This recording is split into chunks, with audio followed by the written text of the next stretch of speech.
Hello, everyone, and welcome to Day 3 of the European Contenders Trials. I am Waffles for Sid, joined by fellow Californian Amintus, and we will be joining you for all the action today. Amintus, good morning to you, and how are you feeling going into today's matches? I'm feeling great. I am feeling like every stereotypical Californian. I woke up, ate some avocado toast, got a nice early breakfast in before we got to watch these matches. And the two games we have today are, I'd say, probably the most impactful we've had so far. We've got, for our first match, O1 Esports versus Aw Yeah. And then second up, we're going to have Rebrand in Progress, aka Old and Bored, versus Sheer Cold. And the reason why I want to highlight the impact of these matches is because so far, we've had limited looks at what all of these teams are capable of, who they're good against, how good they are relative to the rest of the field. Yeah. And right now, O1 Esports and Aw Yeah are both sitting at, I believe, 2-0. So this is kind of their moment to distinguish themselves from the rest of the pack, so to speak. And, O1 Esports, Aw Yeah used to be O2 Esports. They come from the same org, so there's going to be a lot of familiarity between the two as far as expectations of some of the tricks in the books. I'm wondering, is that going to give them an edge? Or who's actually going to maybe suffer from not having all of those, different ins and outs known? Well, I'm not exactly sure if they came from the same org. I'm pretty sure just an open division. It was previously known as Avoided. They just decided to name themselves O2 Esports as a joke of some sorts. Nonetheless, they actually do have a lot of similarities. O1 Esports, very proficient on Ball Pharah.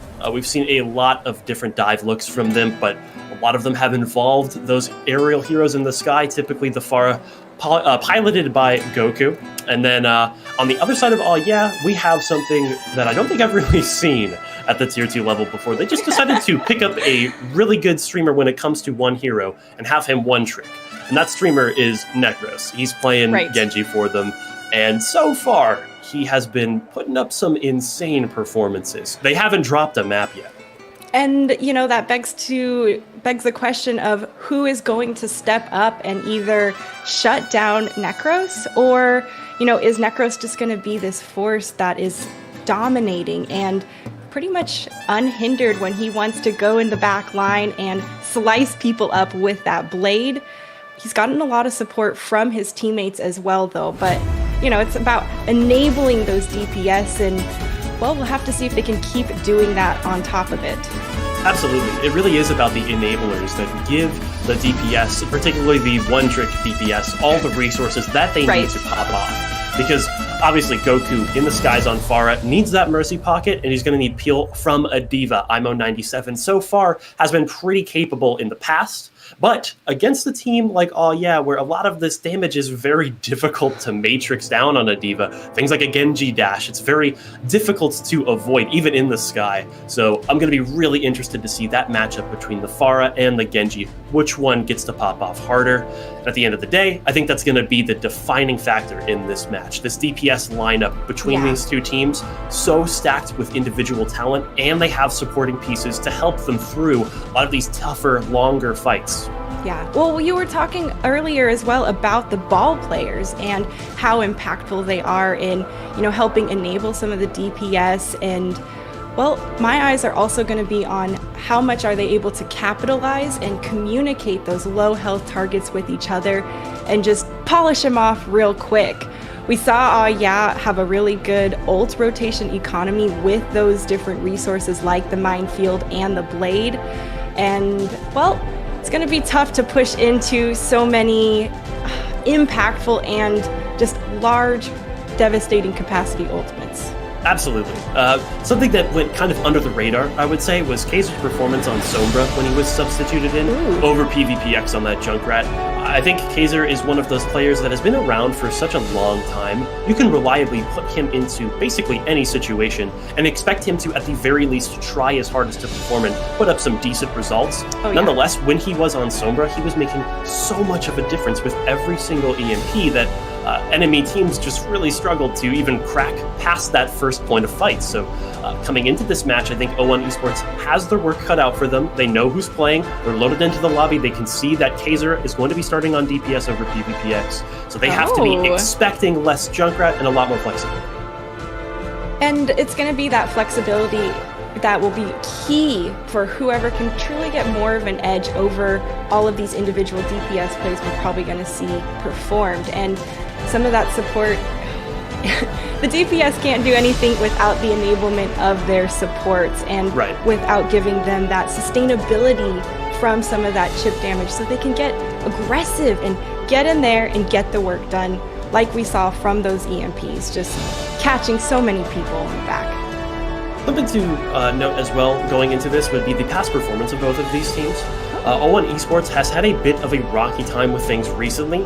They've been kind of a mainstay at the top of Tier 3 on the European side of things. They've made it to trials before, but never was able to crack into Contenders, just barely missing it their last time around at 5th place out of 6th. So they were unable to make it. So at this point, they are really trying their hardest to make it back to that level.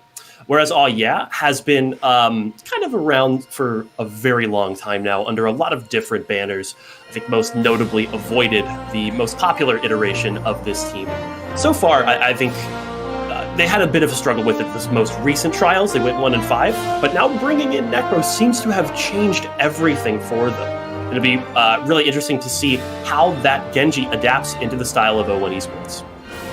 Yeah, and I'm curious to see, in response to such a powerhouse, like I mentioned, can they shut down this force that has just been essentially cleaving through the teams left and right? We saw a very dominant performance on the Genji, and with Aw Yeah not having lost a single map Amentus, I'm like, do they even care what map they go to at this point?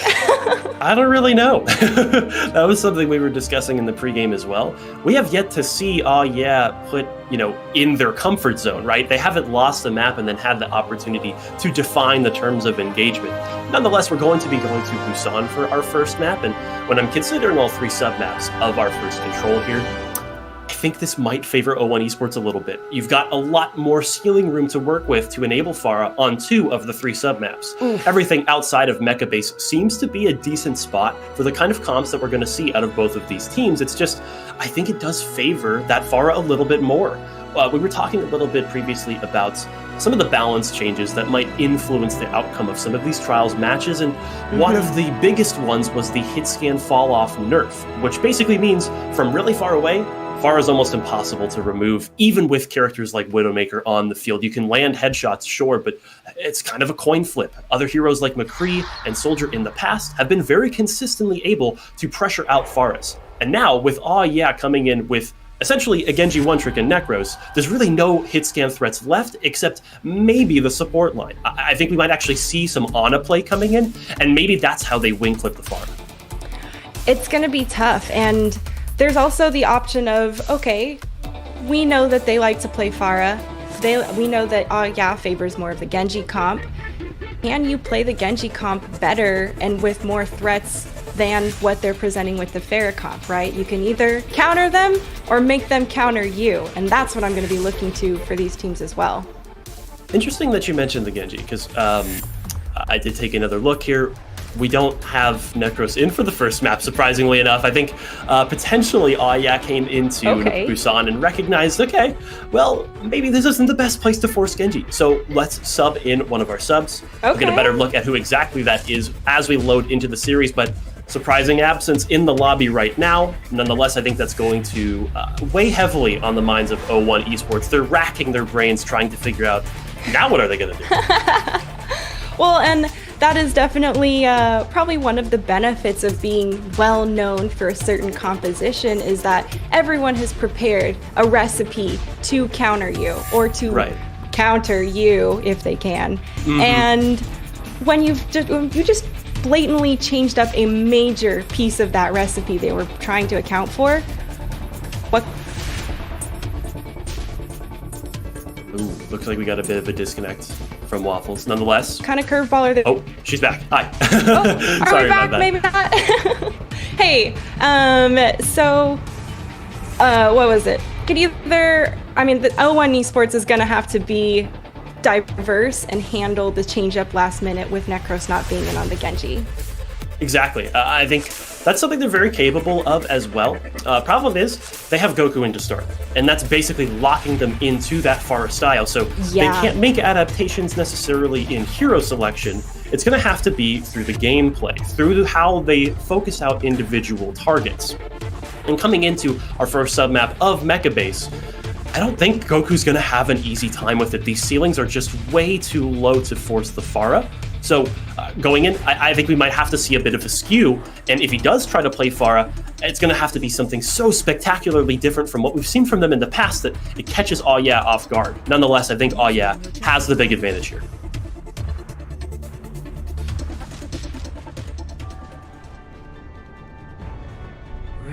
We actually fully lost Waffles in the voice chat here, so I guess I'm going to be solo casting briefly.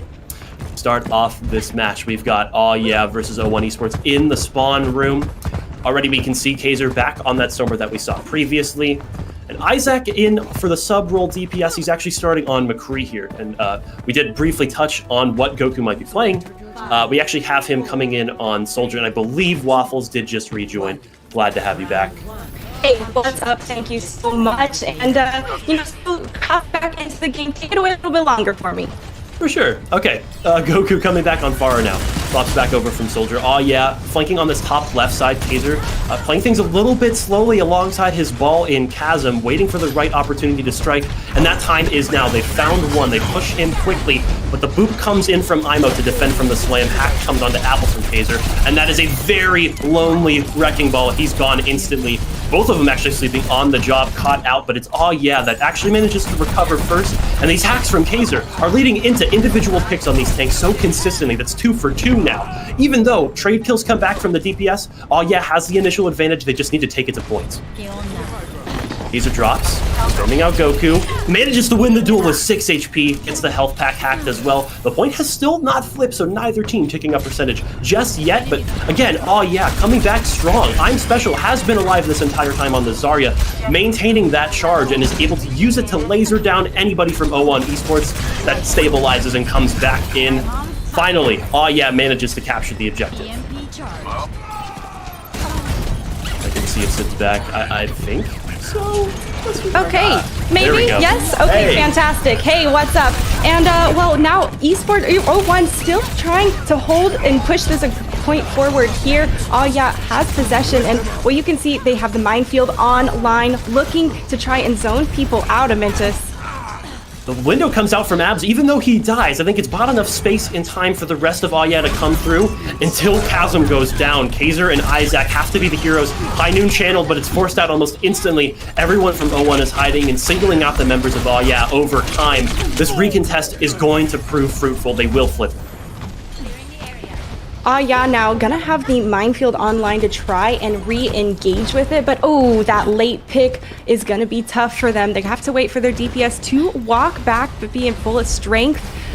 We see here Kaiser scoping out the middle, but man, Goku has been a threat and a monster on this Pharah, and oh man, nanoed up, goes for the close barrage, is slept out of it, but woken up instantly, Amintus, and still has the nano to put in deadly damage coming through. I'm Special just cannot bear the brunt of all the DPS coming through. Late Valk from Navalera as well to sustain a bit of a deeper engage coming through on O1. They're chasing out a lot of these straggled members from Aw Yeah, and that's going to lead to a kill on Kaiser. Leave Chasm out to dry as well. O1 Esports has actually built an advantage in percentage, and it's not stopping anytime soon. Oh, and some more pepper damage coming through from Yubi here on the back. Recall is forced out early. Aw Yeah, trying to push forward here, but man, it is looking good for O1 Esports. Oh, Yubi does manage to fall down very early. Goku's going up high, trying to get a better vantage point, but he's taking too much time. His teammates have fallen in the process, and now Aw Yeah getting the traction they need to move forward and take the point. They break through the defense of O1 Esports basically undetected. Goku and Navalera went on that off angle to take the elevator to try to flank around. Oh yeah, but in the meantime, they just pressured the objective and flipped it right back. And now with control, they've got 4 very key ultimates online. The EMP in particular from Kaiser can shut out this entire... Oh! 2-man's clipped here by the EMP. There's already a kill following up on it. Goku goes down, but can they continue to hold strong? They lost a big amount of damage with the Zarya going down, and that's the flip coming through from O1 Esports. It looks like they're going to be able to move forward. No way. Oh, no, at the last moment, that's it. They've defended and held strong. The mines from Chasm, they just come out right when O1 Esports least expects it. They're like, okay, we survived the EMP. We can go to point now. And no, the Wrecking Ball comes through for and just completely shuts out that aggressive push. 90% and counting. And with this grab, this nano, this window, it is looking rough for O1. Man, they got to push into so much right now, Amintus, and that is not what I would want to push into. Oh, no, they've already taken out the main support from O1 as well. Ana's getting targeted in the back alone, and with more kills coming in for it is looking grim for O1 as the OT bar trickles down, and it's going to be a first map take for And honestly, it was looking really nice for O1 at times, but that style from that we saw in a lot of their previous matches where, yes, you can get through one specific portion of the composition, but there is so many other threats that are so capable throughout all of this roster. All 6 players are capable of stepping up when the team needs it, and that style is so nice to have on Control when you have capture percentage ticking up for yourself. If the enemy team is coming through and they break through that initial barrier, they have to get through every single layer of this Matryoshka doll of the defense. It's just so difficult with Pharah. It is, and with the constant bombardment from the top and overhead, there's so much pressure onto Isaac to actually take her down, and Kaiser as well. Can they mitigate that? They've been doing it so far, but now that the ceilings are a little bit wider, Isaac has to play a little further away, which also means that he's not dealing as much damage to the Mercy Pharah combo in the skies. Trying to get set up in a good spot, but in the meantime, it seems like O1 Esports are setting up their own attack. O1 Esports here going around the side, and well, we see that bombardment constantly from Goku. Asleep onto Apples in the back when we're not quite looking at him, but he goes down additionally. That's the capitalization needed from to get the control of this point and will really hold strong afterwards. Late trade kills, but I think this is going to favor in the end of things, yes. Getting the shutdown onto Apples on Wrecking Ball is pretty key for because it also allows this backline of Ana Baptiste to make sure that they don't have to worry too much about additional damage coming through. Obviously, this fight is not going to be given up just yet. O1 Esports still trying their hardest, but point flips over. Late kill onto Isaac, so this might be a 5v6 coming up. And Navalera goes down afterwards, so Goku's not going to have nearly as much damage output without his pocket that he is used to, Amintus. Has to go back to spawn to taxi Navalera back. Taking up more percentage, but this far from Goku just finding pick after pick. This is throwing a lot of wrenches in Ya's plans. They're maintaining control still, but it's not easy. Well, and I saw Yubi there in the kill feed with him, so there's a lot of vision and information coming through from him, letting his team know those low health targets. Isaac goes ahead, gets that nano, and is hacked. Doesn't matter though, pops Yubi in the process and is continuing to try and shoot the damage out. Goku answers with his own barrage. The tracking on these rockets are nasty and pops him right in the face, continuing to try to hunt for those supports in the back. Almost gets the fade away, but is going to be pressured back just a bit. We've seen multiple times now that Goku is losing the supporting members around him, but that is not deterring him from staying in these fights. He's still trying to flip it back in favor of O1 Esports, and it's consistently working now. Previously on the last map, when he lost his Mercy or his Ana, it was a lot harder, but now with these ceilings, with extra terrain, he can stay alive for longer in these fights. High noon pop from Isaac, and it's comboed with that EMP. No one can run anywhere, and Apples gets caught out with the high noon there. And the DMET comes through, and the EMP following up. 3 people from Aya hacked, and well, they are going down, but Isaac does manage to take a couple of them with him. O1 Esports, they're not giving up as usual. Chasm has something to say about it though. He's pushing down this Mercy, trying to track her. Oh, just barely gets it before he goes down in his own right. Kaiser trading out with apples once again. That wrecking ball from O1 Esports has been getting shut out so consistently now. And even as 60% hits for O1 Esports, Aya's going to have full map control. They've got ults coming online soon. And if they continue to force this wrecking ball away, they're going to have an easy time holding. Yeah, it has been tough for the Wrecking Ball as Kaiser has been on fire with He's out again. the Sombra, and he's in the back hunting for the supports. There is D.Va there to reinforce and force to recall. Mentis Apple's already got picked. Yeah, Come back again. Oh no. You just have to run away. You have to give up now. If your ball is gone, you cannot get these engages started. Apple's getting hacked in his own spawn and farmed by Kaiser for more EMP charge. UB is now getting shut out by Isaac, but the late matrix comes through. It's not enough. Yeah, they tried the defense matrix and couldn't keep him alive. Now, getting tons of kills in the kill feed as Cool Boy gets, comes up hot. Oh man, all supports all day. It is hot and it's cold. No Katy Perry required for all, yeah. And again, even though there's a lot of trading back and forth with both of these teams, and the DPS have ults for O1 Esports, the EMP is online for Kaiser, and he has the onus to get this engage started. He defines the terms of engagements, and Chasm is ready to follow up. They just need to force out Goku before he gets this barrage off. Goku could be devastating with those barrages too. We've seen him come up, but the EMP manages to catch Chasm. Chasm alone as well. Here, we're looking for Kaiser to pop his own. He flew straight over the top, goes for it right there in the face of Yubi, but gets punched to death. Now there's exchanges back and forth. No Sombras on the table. Is trying to hold the point strong, but O1 Esports has to take this back if they want to win this map here. It is match point. That is the barrage they needed to turn the tide. Can they continue keeping this momentum and take it? Yes, they can. Took it back. Abs is getting staggered as well. That's a late kill. He drops the lamp. He thinks this is still winnable. He's got the pocket from Cool Boy, but no DPS to speak of. Kaiser does return eventually, but no kills have returned. Apple's getting forced out once again on this wrecking ball. He's very low, has to run away from his duo partner in Chasm. And in the meantime, there's been a fight on point. Mines have been dropped by Chasm, but really not a lot of trades just yet. This is going to be good for O1 Esports up until Yubi dies. And O1 Esports has already used up both support ultimates to keep themselves in this fight here at the end. They're going down one after another, and is looking to retake this back at 99%. They want to close it out here, and there it is. They've capped it, cleared them, and they're going to take this second map here of Busan. Oh, wow. Goku almost went Super Saiyan there for O1 Esports. Still not enough to overcome the team diff, it feels like. And again, everything for Aya started with shutting out the wrecking ball of apples. Once we talked a lot about the supporting pieces for both of these teams, one of them is wrecking ball. You don't typically think about Ball as somebody that supports his team just because of the fact that he plays on his own pretty frequently. But once you take care of the backline threat, that allows you to funnel everything else towards bigger threats, particularly Goku on that Pharah. And even though he was getting a lot done, everybody else around him was unable to survive once those multiple angles came through for Aya. Yeah, and well, we just saw a team card here for Chasm coming up with 51% kill participation. So he was in the thick of the battle, constantly making that impact and difference. And oh man, that was like you said, really great job coming through from them and creating some of that space as well.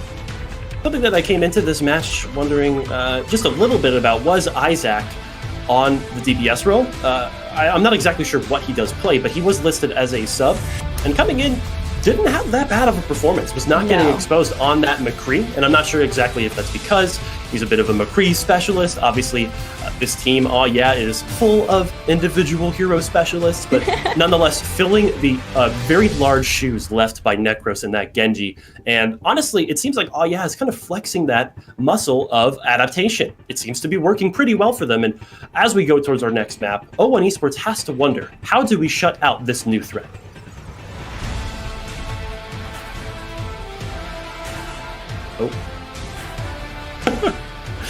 Things have gone dark on this side of the screen, so it's just my ugly mug below.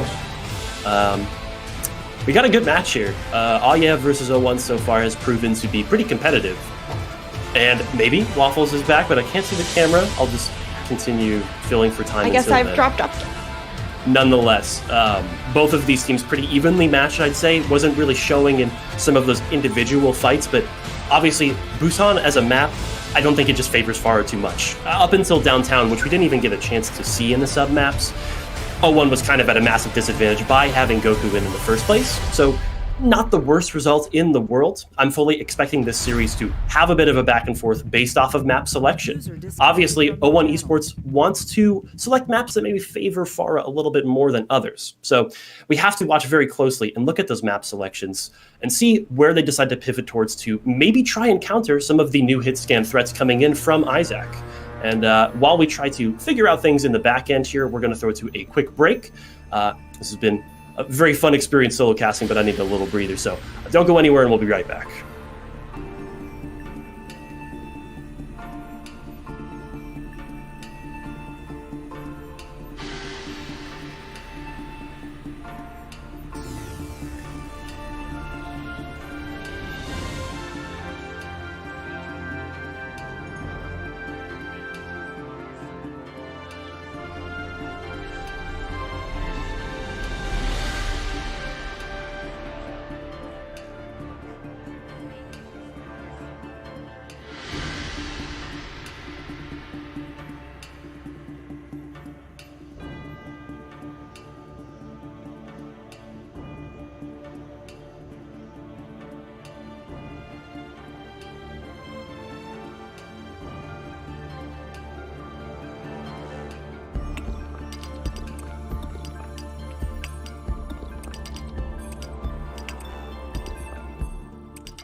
Hey folks, and welcome back to Contenders Trials EU. Thanks for bearing with me a little bit. Mintus, what did we just see going on between the last match here?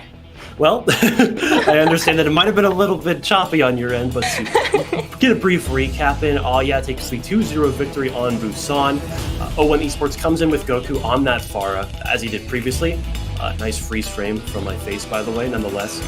It seems like O1 Esports needs maps that really suit their playstyle to have a decent chance here, and Busan, it's just not it. When you don't get downtown in there, Pharah is very difficult to make it work, and already you can see the adaptation coming in. They're going towards Blizzard World for their next map on the hybrid game mode.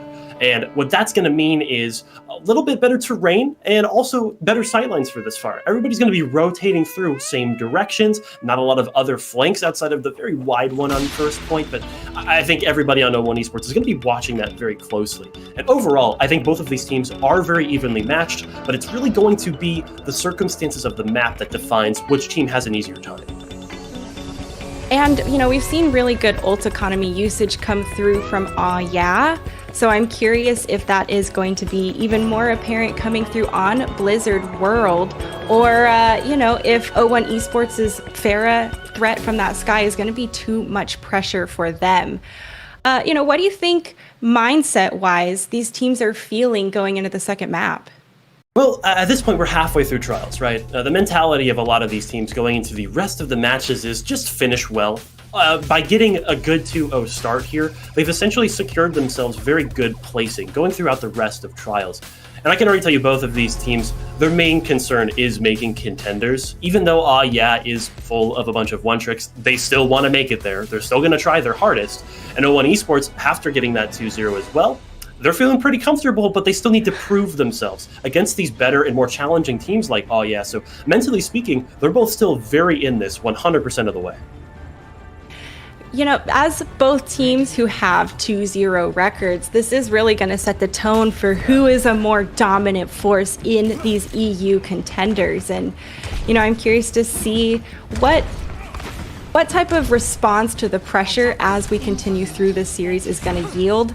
You talked a lot about, big eyes on the DPS and who's truly going to reign supreme, but it looks like they're keeping Kaiser in, so we're not going to see any of that Genji play yet.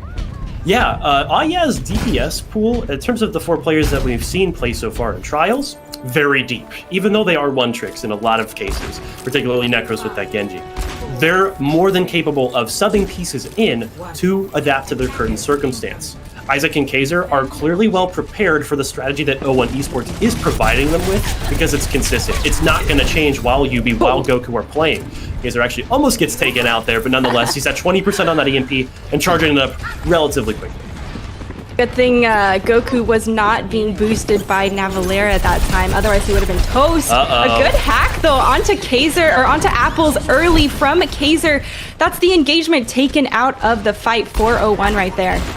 I've seen feeding wrecking balls get shut down less in my games than this. Apples is having a rough time with it so far in this match. Already in the 2-0 loss in the previous map, he was getting shut out. And it's happening again. Kaiser making a deja vu, trying to look for better hacks on these tanks now. Goku almost spots him out. Gets detected in stealth by Navalera, but nobody says anything. Okay, wasn't found, detected close enough to give Navalera a kiss right there, and then took him down just afterwards, so a little bittersweet. But I don't know, can O1 break through this defense around the statue? They haven't really been able to make any space, and Goku got picked off early, Amintus. That's gonna take even more time for them to reset. Isaac is a sharpshooter, and he's aiming down the barrel at Apples. Manages to barely slide away there. Already, though, we can see 2 minutes, 38 seconds left for O1 Esports, and only a nano boost and a Valkyrie to speak of. Aw Yeah is slowly charging up basically everything that they need to win fights consistently. The nanos and EMPs allow everybody else to come through like the waterfall and just splash all over O1 Esports. And already Chasm's making a splash again. Kaiser got detected that time, though, this time by Apples, and it's Chasm going down first, so a little bit of a difference from what we usually see on the other side. Now O1 Esports getting aggressive. We can see Goku on this Pharah knows it has been his time. EMP gets fired and he drops down to the ground a bit. Is hacked out of it. And another exchange coming through. Can they continue to move forward and keep this aggression up? They've got one tick, Amintus, but they've got to keep moving forward if they want to keep Aw Yeah on their back foot. Oh, Goku gets that barrage kill. The res comes in from Navalera as well. Late grab from I'm Special. This fight is still not over. These trades back and forth. These fights are just unending for both teams. And that's going to favor, oh yeah, they come back and outperform with the ultimates they had accrued in the first 2 engages. And that's going to do it for this push from O1 Esports. Wow, that was a fantastic comeback defensive hold for yeah. And well, you know, they have charged up a little bit more on their end. I'm curious to see how they're going to handle some of the EMP and mines coming through from O1, because EMP can be a fight-winning ultimate game right there. Yubi's at 75% though. Apples has to be the one to engage. They're playing this a little bit slower than previously. In the meantime, Kaiser and Chasm are chasing down Navalera in the sky. But now it's Chasm that's been turned on. Twice in a row now he gets hacked in the mid-fight. And now it's a 5v6 for O1.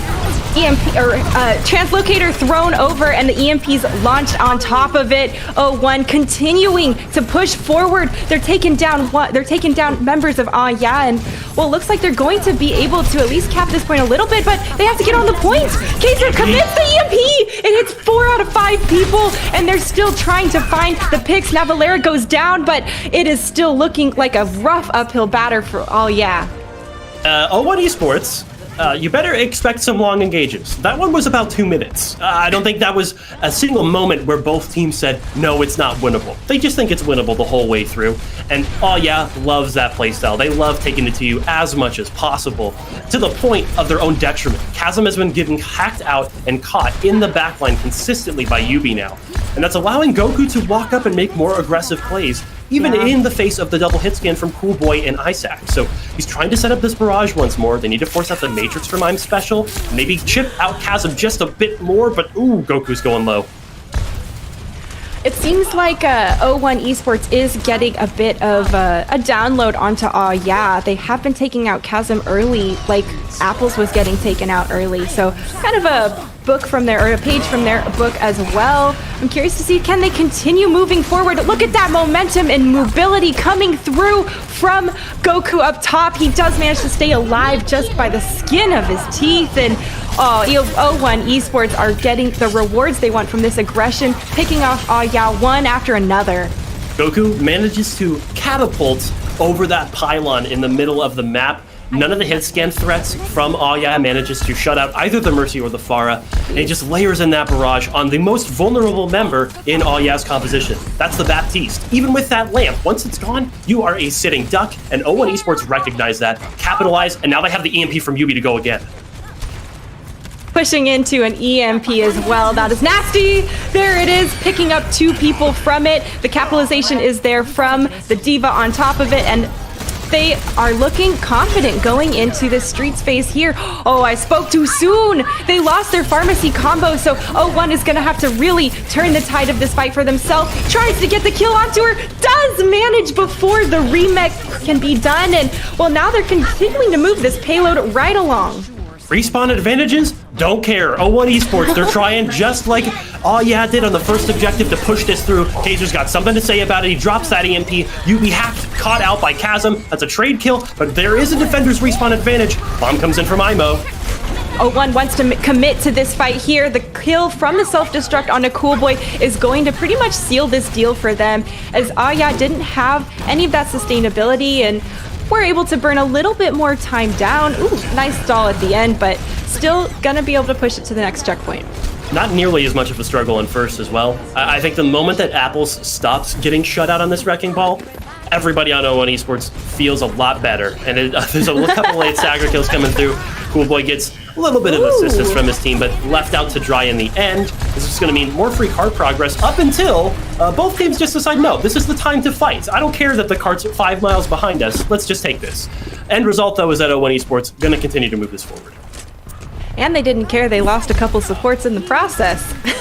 Cool Boy and Navalera went down in that fight, and, well, they just kept duking it out. I like the aggression, and, well, they do not want to give up any inch of space coming through. That pile drive engagement coming out is going to open up yeah, and the nano's thrown onto him as well. This is nasty, though. Goku is boosted, and he's taken down. The high noon clips him out from the sky, and that is O1 feeling rough after that. Can they turn this fight? A hack onto Isaac is good, and a couple of them have been antied, but gonna have to give some of that space and just regroup a bit here.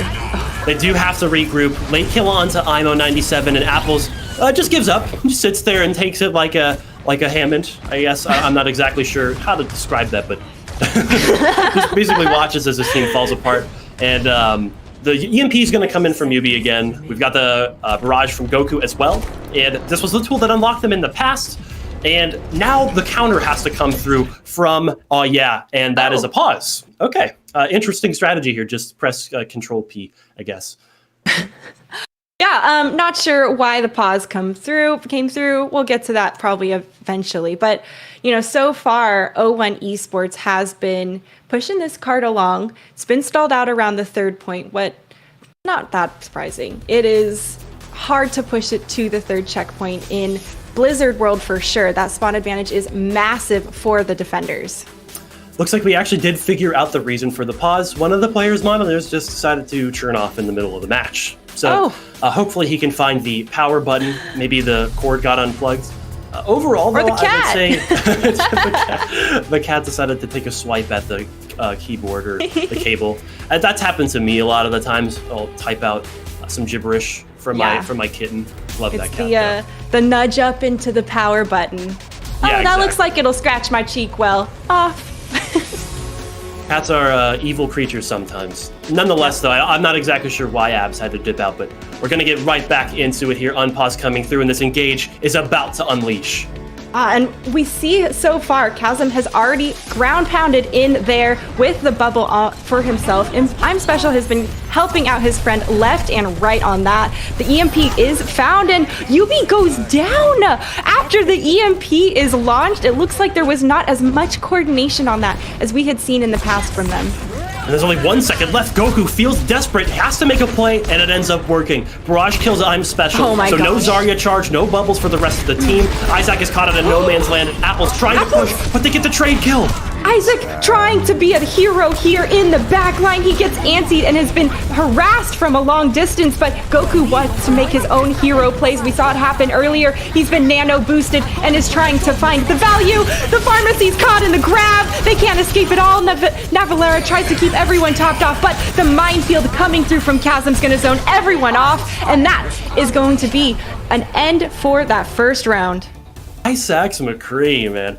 This character is somebody that if you forget about them, they will make you remember. These high moons have been destroying the Pharah Mercy, and not even when they're missing, right? Like, they can hit and get the insta-kill or buy enough time for everybody else on to roll right back onto the objective. And that's exactly what happens in that overtime.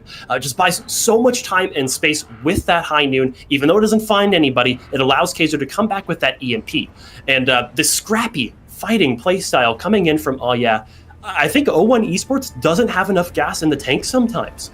Half the time, they get the nano down onto Goku and are able to trade out. But the other half, when those rockets are not landing, it's just not enough. Well, it's really tough when you are running a composition based around DPS and this individual skill and performance as well. That's a lot of pressure on their shoulders and a lot of almost waiting for them to create those opportunities. And if they're not being created quickly or recognized quickly, there's not always the room for capitalization or maybe even opportunity to engage. That is so much pressure. And I wonder how they mentally handle that as a player as well. It's got to be a lot, but that is the mindset that you need to have. You need to be ready for what the enemy team throws at you and confident in your own strategy. And I think is kind of exuding confidence at this point. Getting that full hold, burning a lot of time on first point. I think they have a good strategy down for this attack. They're basically mirroring the exact same composition with a very difficult to remove backline from a distance. So the Ana and the Baptiste are not really that diveable from this point. Goku has to be on point with these rockets. Being on point with the projectiles is such a difficult skill. You got to anticipate where your target's going to move, and the farther he is, the harder it's going to be. Slams come down at the same time in sync, but one with a bubble and one without. That's going to be some charge coming through for I'm Special, making him even more deadly as is going to aggress on the point. The charge up is going to keep them alive a bit. Self-bubble there, and Apples goes down first once again. The CC from Isaac is too much. And well, yeah, rolling up and have already capped the first point. This adaptation from Oh Yeah and playstyle is fascinating to watch. But this fight is not over yet. Isaac trying to remove the last couple of members of O1 Esports. The kill onto Goku means Navalera has nowhere to escape, and Oh Yeah just have to chase down the remaining staggered members. Another hack onto Apples. Man, the poor guy has been constantly harassed by the Sombra, CC'd by Isaac, and he's having a hard time playing the game today. Absolutely. At this point, I would consider swapping. I mean, even in this face of, this is a meta composition, you're supposed to play these heroes. When you see Apples getting hacked, chain hacked at this point by Kaiser, you really need to figure out something else. Because obviously this is not working. An adaptation needs to come through at some point from O1 Esports if they want to have a chance in this series, because the faster that this spirals out of control, the less time you have to work with. We're already at 1-0, and if Oh Yeah wins the second map of this series, their backs are against the wall. And the point has been moving very, very consistently along. It stalled out a bit just for a moment, but they are getting that space. Minefield is going to be dropped from Apples, and it's EMP'd right afterwards. Goku goes ahead, gets that kill onto the Baptiste, taking down some of the hardiness of their support line. He goes down to Isaac, of course. Isaac has got his number, and, well, he's got Goku's on top of it. Navalera follows suit. Man, this guy is an absolute monster coming through with just his normal abilities and use of fundamentals. Exactly. I think his default playstyle on McCree is just too much to overcome. One, caught out once again, gets the pocket coming in from Navalera, but again, these fights are just never ending, it feels like. Both teams refusing to give up, even down a couple of members. And O1 Esports has not really had a chance to catch their breath and regroup since this first point. They've been constantly pushed back one after another, and this fight is so scrappy back. Able to go ahead and take the second checkpoint, but there is 4:55 on the clock and a lot of time to burn. Kaiser's got ice in his veins, man. At 44 HP, I would not feel comfortable taking that duel. Chooses to do it anyways, and in the meantime, Oh Yeah manages to capture that objective with 4 minutes and 40 seconds, slowly rolling this cart forward. And again, it's not even a full capture. You really only have to get 2 fight wins back to back, and that's very easy to do when you have the EMP from Sombra. 80% on Kaiser once again. He's stealthing, trying to find a way into the backline and farm it up. And in the meantime, O1 Esports have to figure out a good response. Yubi's gone ahead and switched over to that Ashe as well, so going to be able to provide a different type of damage on to the back or from the back line at a longer range. Maybe put some pressure on to Isaac. This is typically easier for an Ashe against a McCree, but I say typically for a reason. Oh no, she almost got mowed down there, but in the end, it's actually going to be Goku taking down Cool Boy to open up. We're not surprised Oh Yeah hasn't given up. They do not like to run away easily, and they are still aggressing forward, Amintus. They're getting kind of punished for it, though. Problem is, you lost your diva. Nobody defended the objective anymore. Navalera has to pop the Valkyrie, but that leaves the other 2 squishies for the perfect positioning on that Graviton Surge. They managed to get 1. They get a second onto Apples. There's nobody left to stand. And that's going to be an EMP to close them out. Didn't catch too much coming through as, well, most people were dead, and Oh Yeah coming through with another victory. Not even breaking a sweat. And again, on the enemy team's map choice. This is something we've really honed in on previously, but even when Oh Yeah is in basically dominant fashion and they don't know what they're playing, they leave in everybody on the team, no substitutions required, and they're still dominating. Back-to-back fights, it feels like. And Isaac on this McCree has been the difference maker.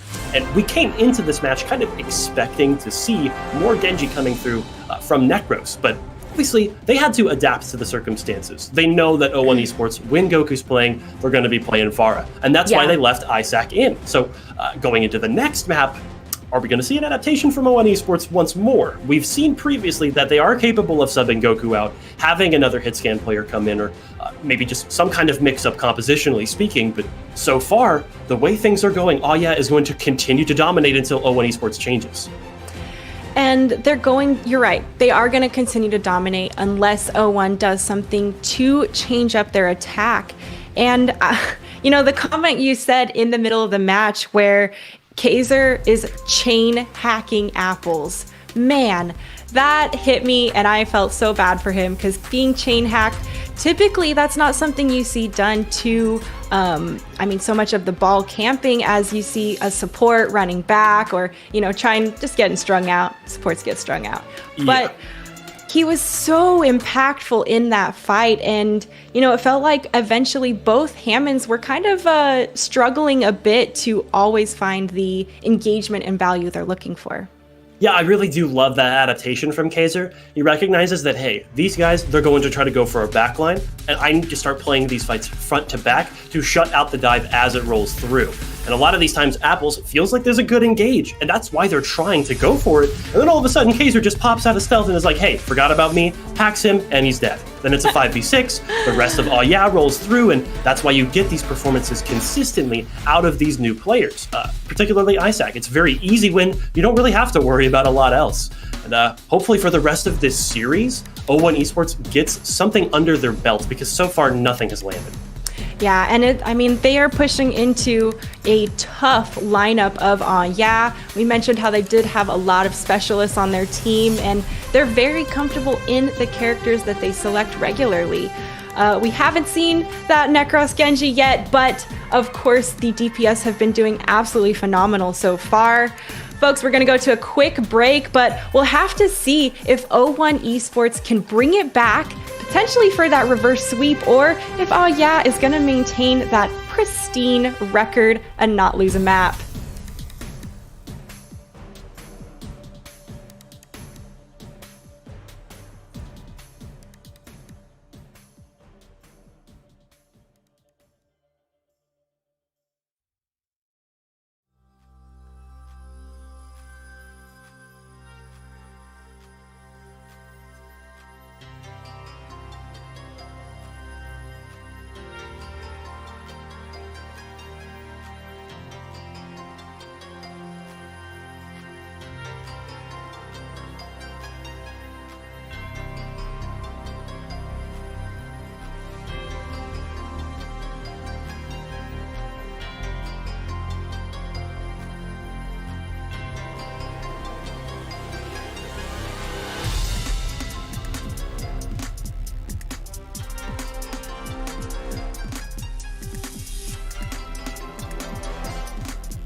Hi everyone, and welcome back to Contenders Trials EU.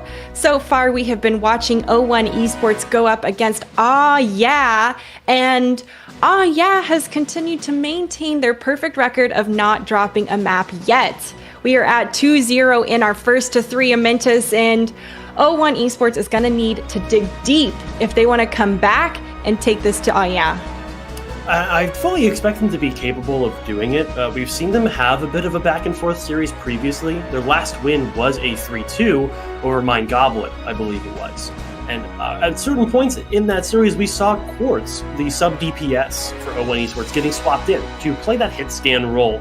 And I think that extra additional layer of options for O1 Esports was what gave them the advantage in that series, because obviously not every map is going to be the best for Pharah. Goku, right. You're a very good player, and you're getting all the resources in the world, and it's still not enough. There's just something going wrong in the chain of command that is preventing Goku from doing what he normally does, which is remove backlines. He really has been taking it to the supports, to the DPS consistently in his previous matches, and all of a sudden he's struggling with doing that, and I think it's coming from maybe things outside of his control. A lot of the times it's, coming in with hacks on these vulnerable tanks, particularly Apples on that Wrecking Ball, Oof. And you could be the best Pharah player in the world, you're not going to win every 5v6.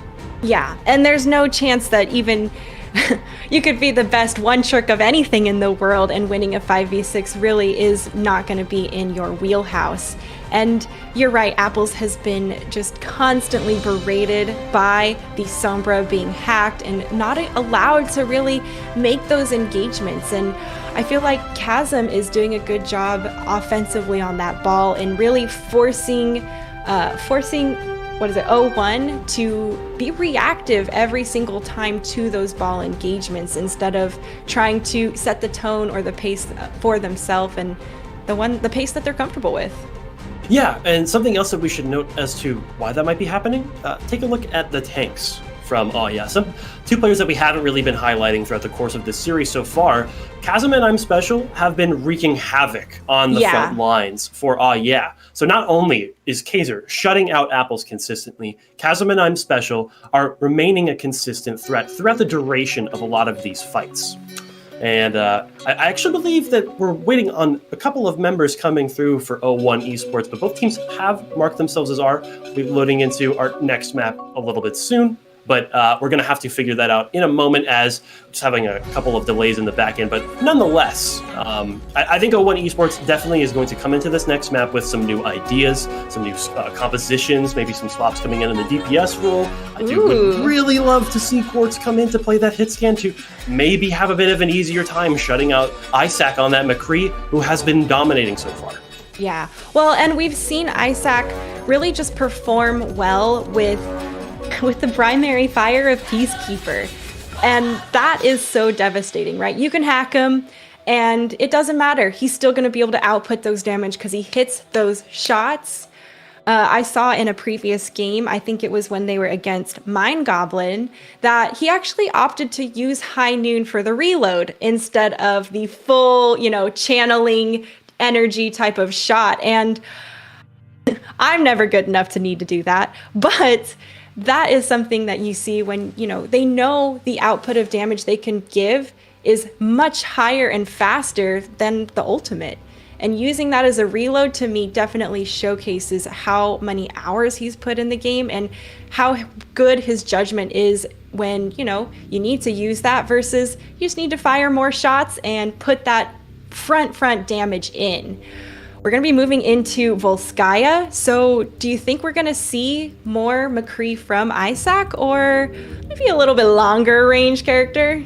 I honestly, we might see something that isn't even McCree here. Maybe even like a Soldier 76. I think a character like that has a bit of an easier time of things on the first points. It looks like Aya is going to be opting for defense on Volskaya, and Goku's still in the starting 6 here for O1 Esports, so that's more Pharah, more rockets, more barrages coming through for them on the attacking side. But previously, again, we've talked about how the Pharah is not really the problem here. It's everybody else around the Pharah that's struggling. And when I think about adaptations that you can make in that department, there's nothing else that suits Pharah in the game besides Ball Diva, in my opinion. If you go towards something like Double Shield on attack here, you're going to leave your Pharah out to dry. You can't follow up on a lot of that damage. Right. Ball Diva is the necessary choice. So by leaving Goku in, O1 Esports has locked into this strategy. You're right. And they know Goku's comfort pick is going to be that Farah. But Mike, I guess with so much, with knowing with knowing the other comp the team's gonna play, I want to see that impact coming through from O1 to really leverage a bit of different tactics. I know it's going to be the same comp, but well, maybe not. This is attacking. They have plenty of time to change that. But I'm not even going to box myself in on there. Looks like Quartz has been subbed in as well, playing the exact same role, still going to be on Tracer for O1 Esports, and assuming Goku does decide to lock in Echo, I like this option a lot more. Never mind.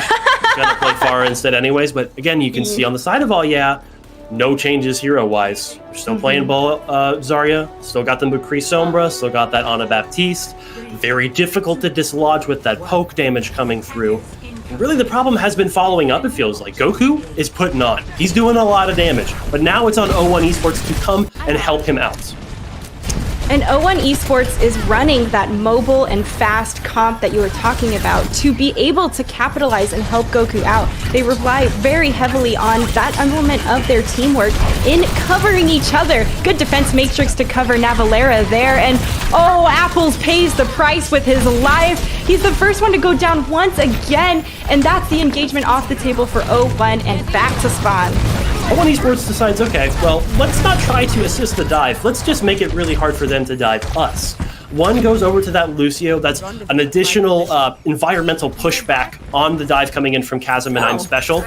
But the problem is that leaves Quartz and Apples out to dry even more so than they were previously. No Zenyatta, no Brigitte, no Ana, no long-range healing for those flankers, and they're struggling already. And we see O1 here continuing to take this front push over the top with Goku berating them from above.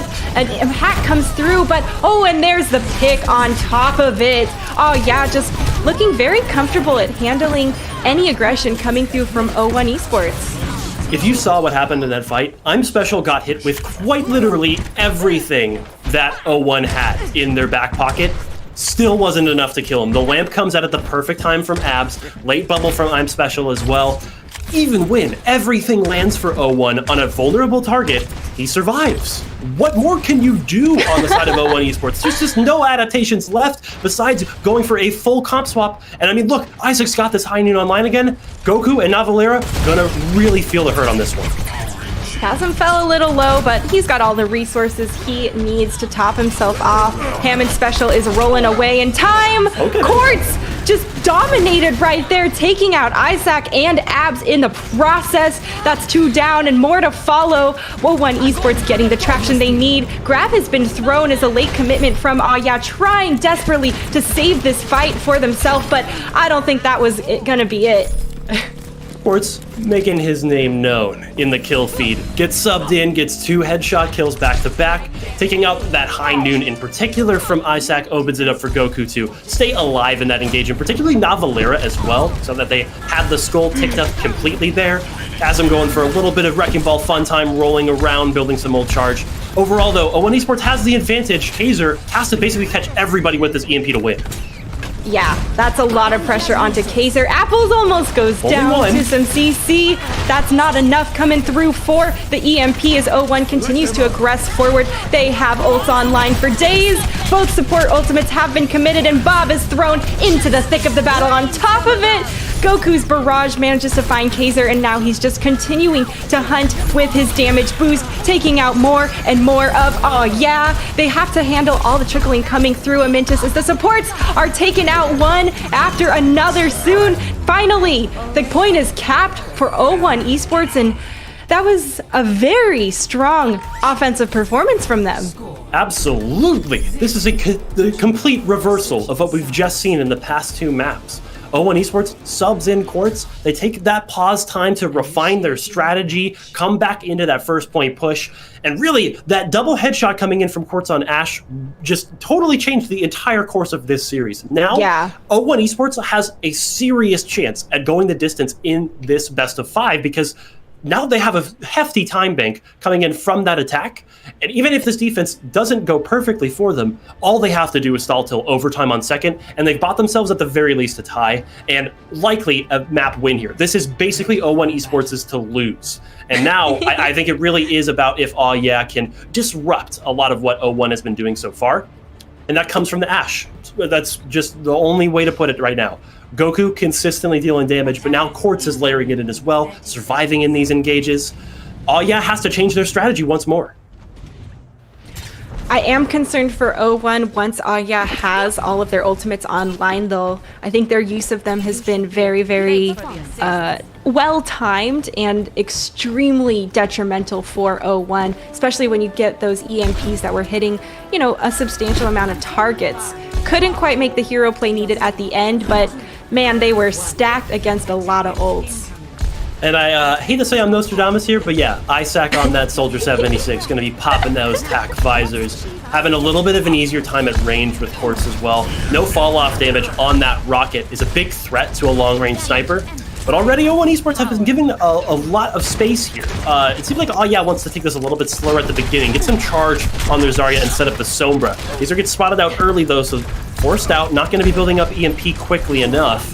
Isaac also taking off that bridge, but now Chasm with the dive coming through. Yeah, and he's just rolling through everyone, disrupting them left and right. I did see that Kaiser managed to hack that small health pack underneath, and could be tough, but there's already a pick on Abs. An exchange actually back and forth as Chasm goes ahead and crushes Quartz with his slam. This health pack stolen right out from under him, but so far, Aw Yeah has 2 ticks. You gotta get on the point and stop it if you're going to O1, because now is the time. One a little bit more coming through, but that Ant Matrix on the top is going to be quite a threat from O1 as they shoot down below, and looks like they are stabilizing now. One was the hero there, drops the lamp, gets the window out to give O1 Esports a second chance at life. What? But that chance at life has been quickly removed from this recontest. The attackers have such a massive spawn advantage, and Goku, without that mercy, needs to get pocket from a Baptiste. Not a good look. Oh, and that is a hard shot to hit for as a Bap. The visor is just ripping through everyone right here. His ultimates are popped left and right, and you know, Aw Yeah, once again, having some very strong impact from those ultimates. Tried to dodge the headshot there, but not going to happen. Quartz is ready and waiting for you to stop moving around. Lands 2 back-to-back. I'd say that is a bit of a deterrent in this next push, but nonetheless, Aw Yeah coming back in, redoubled with this EMP from Kaiser. Previously, only caught 1 on their attack, but now with Apples going over to the Orisa, that's a bit more static, teams are going to be a little bit more stacked up behind that shield. So he's got a good one lined up. Oh man, EMP is going to catch 4 people on top of it, but now Valera dodges it, already has the valve popped. Barrage comes through from Goku, shut down by Isaac. Does manage to find that kill on to Abs and is brought back into this fight just as quickly.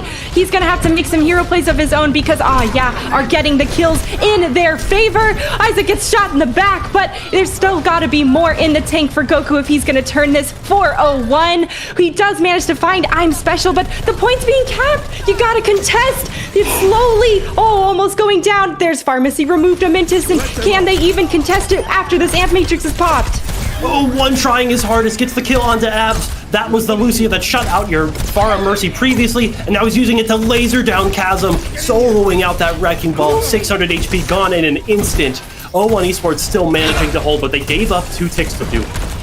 Wow, that was a close one at the end there. I wasn't sure, and I was definitely stressed out for 1 at the end.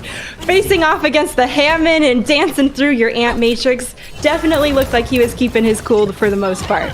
Goku pivoting over to Echo now, so this is something that I really like to see because this will allow you to trade a lot more effectively and stall as well. You only really have 1 tick remaining, and Pharah previously has a lot of damage, but compared to the copy of Echo, not as good in these overtime scenarios. But Goku needs to build it up quickly. Again, Kaiser's got this EMP online. In the past, it wasn't really getting a lot of results, but he needs to find them all grouped up on this left side. Oh, Quartz is picked early. That could be awful for O1 Esports. They lost a lot of that peppering and side damage that's going to distract. Focus Beam is too much for Chasm though, and I mean, with Goku on the Echo, it's going to give him a lot of opportunity to really support his team more. Apples is getting just rallied in the back by the supports there. Isaac goes ahead and rips apart the front line. Oh yeah, Caps with a clean, flat 2 minutes left in the time bank. Well, yeah, Echo's good at solving with copy, but not when you're 43% of the way there. Late swap comes through, not able to build that ultimate in time, and the pick onto Quartz was the deciding factor there for because once that Tracer is gone, now the Ana and the Zenyatta from Cool Boy and Abs can essentially walk through and do whatever they please. They take those high grounds, they basically sit in main, and then they can actually just solo out Apples without even needing hacks, right? Yeah. So great push coming through from making those adaptations, particularly in the back line, and leads to a second point capture. But again, their time bank is pretty minuscule compared to the 248 of 01, so they're really only going to get a couple tries to go the distance once more. And during that last engagement, Quartz went down early when he was on that Tracer, so I'm sure Apples was missing some of his friends peppering, distracting damage from a different angle when he got taken down by those supports. And, it shows you how important every member of the team is in creating those win opportunities and conditions for themselves. Little bit more time for 01, so that might give them maybe one extra push, two if they're fast. I don't know how fast they can be, though, because with this Orisa coming through from Apples, they can stall out the objective for a very long time. That Fortify, plus the lamp coming in from one on the Baptiste, pretty much immovable for a good 10 seconds if you layer it properly. So already you can see attacking at the periphery. They're going after these side players, particularly Imo on this D.Va and Goku on Echo. Like the protection coming through for Navalera as well. Chasm is the first person to go down. These Hammonds are just getting shredded left and right. They can't quite pinball away the way they need to create and, stay alive. Right now, Goku's focus beam is just shredding people again. When you're caught out alone like that against an Echo with a Mercy Pocket, good luck. That's all I'm going to say. Kaiser even getting caught out as well, and Chasm once more can't even reach the health pack. Oof. These flanking players coming through on are now effectively being dealt with well before they reach their targets, and that means they're also getting less ult charge and essentially just feeding it over to 01 Esports. So not only is this first point going to be a very decent ult for them, they're setting themselves up great for second with these ults. It's really tough for these Hammonds as they've been going down first very consistently, and 01 is just, it seems like their ability to react and move for this Volskaya map is much better than what we saw previously as they're responding to the threats. And look at this, Chasm already being forced out once again, has to actually go up main with the Zarya bubble and juke for the health pack. Thankfully, he's able to make it out, but once again, still engaging here on the back. That's the success they needed, though. One didn't have enough support, and he does go down. Continuing to get the kills they need, and this attack visor is absolutely shredding them. No one in the air is living. Not for long, at least. That distraction from Chasm was very clutch there, managing to roll through the stack on the top right side and stay alive. That pushes Quartz off the high ground temporarily, and then splits that stack where they're no longer supporting one another. And in that individual fight, everybody on has the advantage, and they leverage it. But now they only have 15 or so seconds to set up a push here, and no real defensive tools to speak of till Abs gets this Transcendence online. This is where they need to make or break it, because if gets this cap, 01 is gonna have a tough time aggressing forward for the next round. EMP goes ahead, clips one. Apples is hacked on top of it. OC Bar trickles down, almost taken out, but now 01 Esports continuing to hold strong. That Bob is reinforcing everyone. Goku falls asleep, but he's got the duplicate online ready. Now Valera's even getting aggressive, gets the successful res to close it off, and a great defense and a very, very attainable win condition for 01. Absolutely. You did give up a tick, though, so not perfect. And, everybody on is saying, there is a chance. There is absolutely a chance here because you can full hold on second without giving up ticks. That's not out of the question. That's true. Yeah. I think the bigger thing we need to focus on right now, though, is Apple's making this swap to Orisa. Taking him off of Wrecking Ball and pivoting everybody else on O1 Esports towards a more static style is really helping them in this matchup. And everybody on is still playing a lot of the same heroes and not changing to these circumstances here. Kaiser on Sombra is not having nearly the same amount of impact. And if Apples decides to play this ball once again, I think he will find impact similar to how he did in the previous maps. I would love for Apples to maintain that Orisa and have a little bit more static strength tag teaming with the flanks coming in from Quartz and Goku. Nonetheless, looks like he's going to settle on ball in this attack. Yeah, and I like I think O1 did a good job at just really utilizing their movement to capitalize on those flankers that were coming through from Chasm got punished really regularly, and it was not from just one person on O1, it was from 3 of them from O1 and fast. They pounced like a pack of wild dogs on a poor hamster. And I think I know who wins that one typically. Chasm struggles a lot more when there's multiple targets on him, but now on this defense, he's basically left to run wild and free. He can slam with these bubbles from I'm Special, target the supports, the DPS that get naded down like Quartz here, and he's very low but manages to live. Man, he is just bulldozing everyone around and bopping them left and right. It is still O1 Esports coming up in the kill feed, though, as they've gotten a pick, but Navalera has been taken down. A lot of healing and sustainability for them to try and really push this fight out. Does not ever give up a fight quick, and neither does O1, so we still got some time. I'm Special is charged up, though, and he's got both supports supporting him from that right side Mega. Very difficult to dislodge, and in the meantime, Isaac has sprinted back to return to his team. It's been about 30 seconds on this first point, but already O1 Esports feels the need to go first. They dropped this window. And they're trying to keep the damage strong from Quartz. He needs to find those picks. He falls to 20. It's the Immortality Field keeping him alive, and a fade of big came through. Abs just slaughtered them all right there. Okay. Bloodthirsty supports. Shout out to Doa. Abs just gonna execute the final member, get that elimination for himself. That's 3 in that team fight. You don't see the Baptiste popping off like that usually, but that's exactly what wants. The hit scan pressure on these aerial heroes. Navalera is only at 50% on this Mercy ult charge because they have been getting forced out so consistently by the Soldier, by the Ana, by the Baptiste, and in the meantime, Kaiser has been just destroying them from behind and building up this EMP so quickly. Now with only a minute remaining and all of these ults for this fight could be over very quickly. I'm gonna put my translocator there too next time. EMP, boom, finds 4 people, and 2 of them already go down with Quartz's Bob online on top of it. Amintus, that's back to spawn for sure.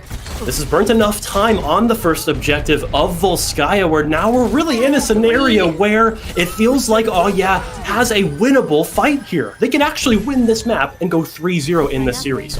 But the problem is O1 Esports this entire time has not pressed Q. They have charged up all 6 ultimates, and they are ready to unleash them to have a chance at winning this. That first tick that they secured on second might come in handy. It is Ult City here for O1, and it is the last engagement coming up. They've got to leave it all on the field if they want to come back and win this set. Isaac already with a 3K on the visor. He's just shutting out any hope or possibility for O1 to take this point. They die with ultimates online, and now all they can do is desperately try to touch to trigger this OT bar. Goku tried to do his best with Immo on the top, diving in at the last moment, but it is rough for O1 as looking very strong once again, Amintus, and looks like they are continuing to maintain that pristine record and not drop a map. 9-0 from a team full of one-tricks. This Trials is looking to be a wash for after a dominant victory over another 2-0 team in the Trials group.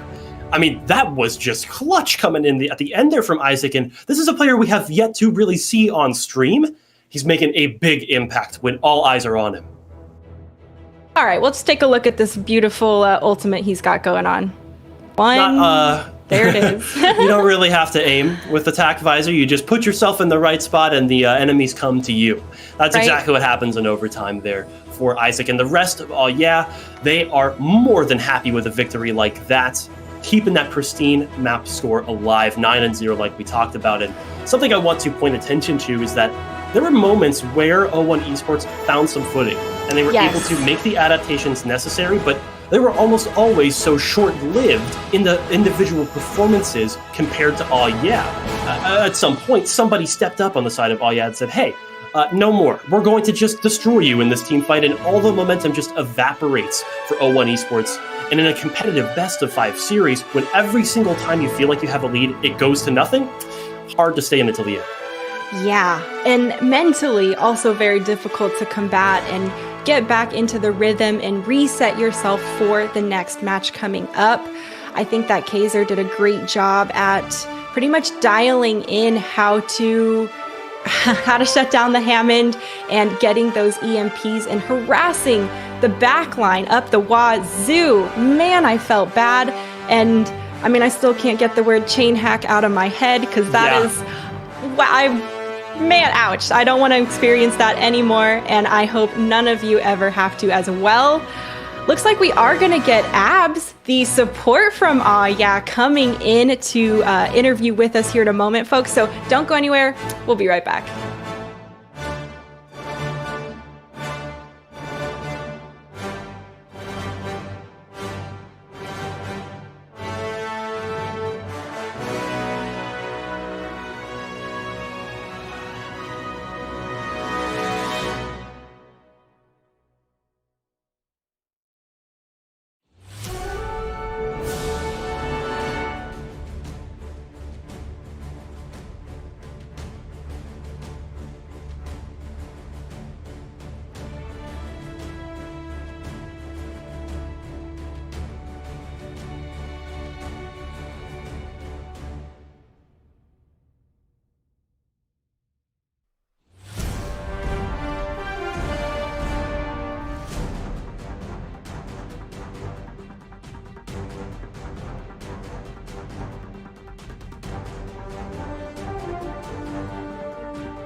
Hey folks, welcome back to Contenders Trials EU. We have with us Abs from our victorious team, Aw Yeah, previously. Abs, congratulations on, well, pretty much all of your wins uncontested. How are you feeling going into this trials after all that? Feeling pretty good. We've basically got into Contenders now. That was our goal. I think trying not to drop a map is probably our next goal. Nice. Yeah. So tell me, how did you get involved in being part of this team, and what actually inspired you to want to aim for such a high level of play like Contenders? I made friends with Avoided, I don't know, about maybe 6 months ago. I was talking with all the team. They're really nice and friendly. There was a team rework and they asked me, "Are you a good player? Do you want to play for us?" And I was like, "Yeah, sure." I was like, "We don't scrim." I was like, "Oh, that's sick. I don't really I don't want to scrim myself. I've got stuff to do, like IRL." And just went from there. And we're just a friend team having fun, to be honest. So, Nice. And what is it like being on a team that's so relaxed like that? What type of stress and pressure or lack of do you guys feel or facilitate in your own team culture? there really isn't much stress. For example, I did an int window on Volskaya first point. I went to window top right and it glitched, so window bottom left. Nobody said anything whatsoever. If special would miss a grab or ball rolls off the map. You watch a ball play Reinhardt for the first 2 minutes for no reason. We're very chill. We don't mind inting. We don't say anything to each other. We just play our own game. It's nice. I think it's really apparent that you guys have good synergy and communication. You all look really comfortable when you're playing, and it doesn't seem like you have much panic from anyone really aggressing forward. What are the comms like for you guys? Usually ball silent. Special just asks for resources. I think me and Hampe are probably the one that's talking the most. That's about it. Well, thank you for that insight. Amintus, what do you want to ask about? A couple of questions. So to start things out, I've noticed that pretty much everybody on All Yeah has their niche outside of the supports. You and Hampe seem to be that flexible glue that can adapt to any circumstance. And one of those adaptations you made was Ana Baptiste. What made you choose those two heroes in particular against O1? So the standout part of O1's comp is the pharmacy. So any comp that would be any support line, so Brig Ana, for example, the Brig would try and protect the Ana. It wouldn't be enough to go against a Pharah, because if the Pharah just jumps on the supports, then they're just going to die. So if we pick both Hitscan, Bap and Ana, we both get to heal each other. We both have a chance to one-shot the Pharah together. And I have Lamp and he has Nade. We have collectively have enough heal to keep ourselves alive while trying to kill the Pharah. So it's a very apt description, I'd say. Best to hear it from a player rather than some color caster who knows nothing of what he's talking about. Whatever. Next question I'll get to is going into a team like Oh Yeah, as compared to your time on SMC. You're obviously on loan still, at least according to Liquipedia. It's a different environment. It's a different type of team. Is it better or is it worse? Do you feel like there's any real difference?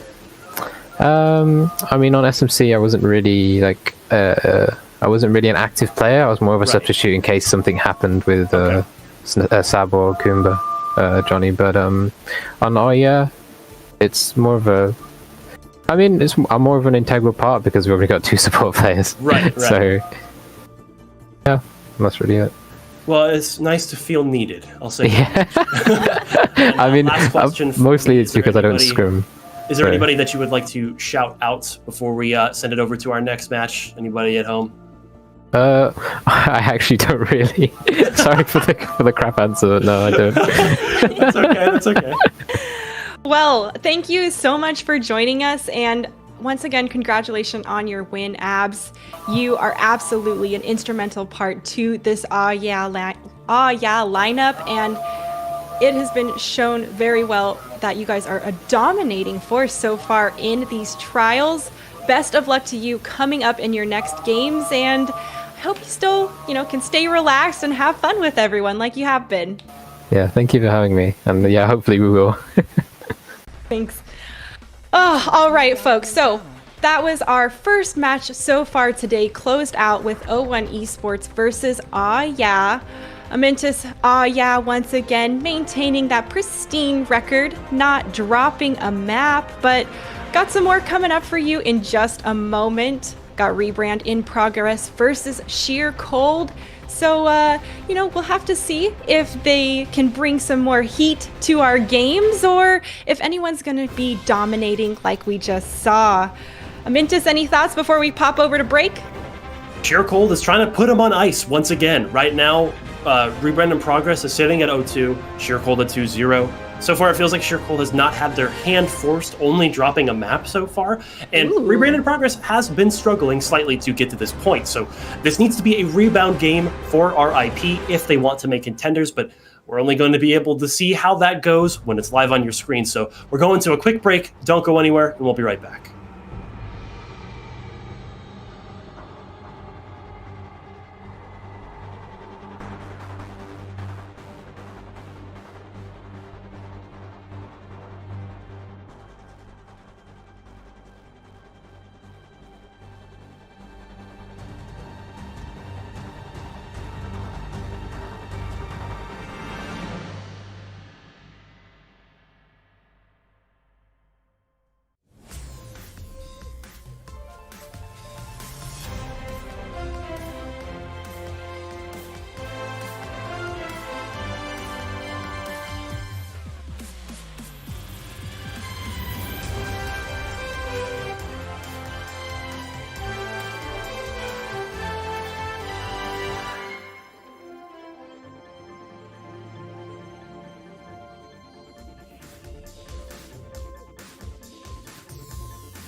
Hey folks, welcome back to Contenders Trials EU.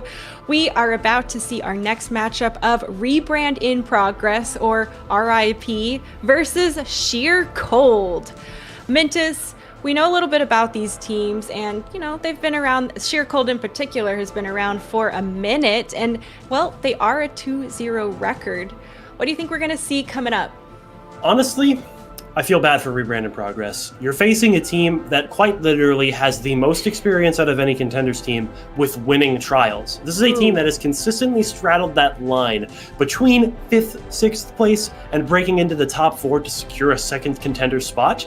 And at this point, they've gone down to trials and back up by getting first 4 or 5 times now. This is basically just what they do for fun, it seems like. They love to just drop out of Contenders and then just win trials just because they feel like it. And already with a dominant 2-0 start, only dropping a map so far, and against a Rebrand in Progress that has been struggling to get to this point, I mean, looking a little dicey for RIP.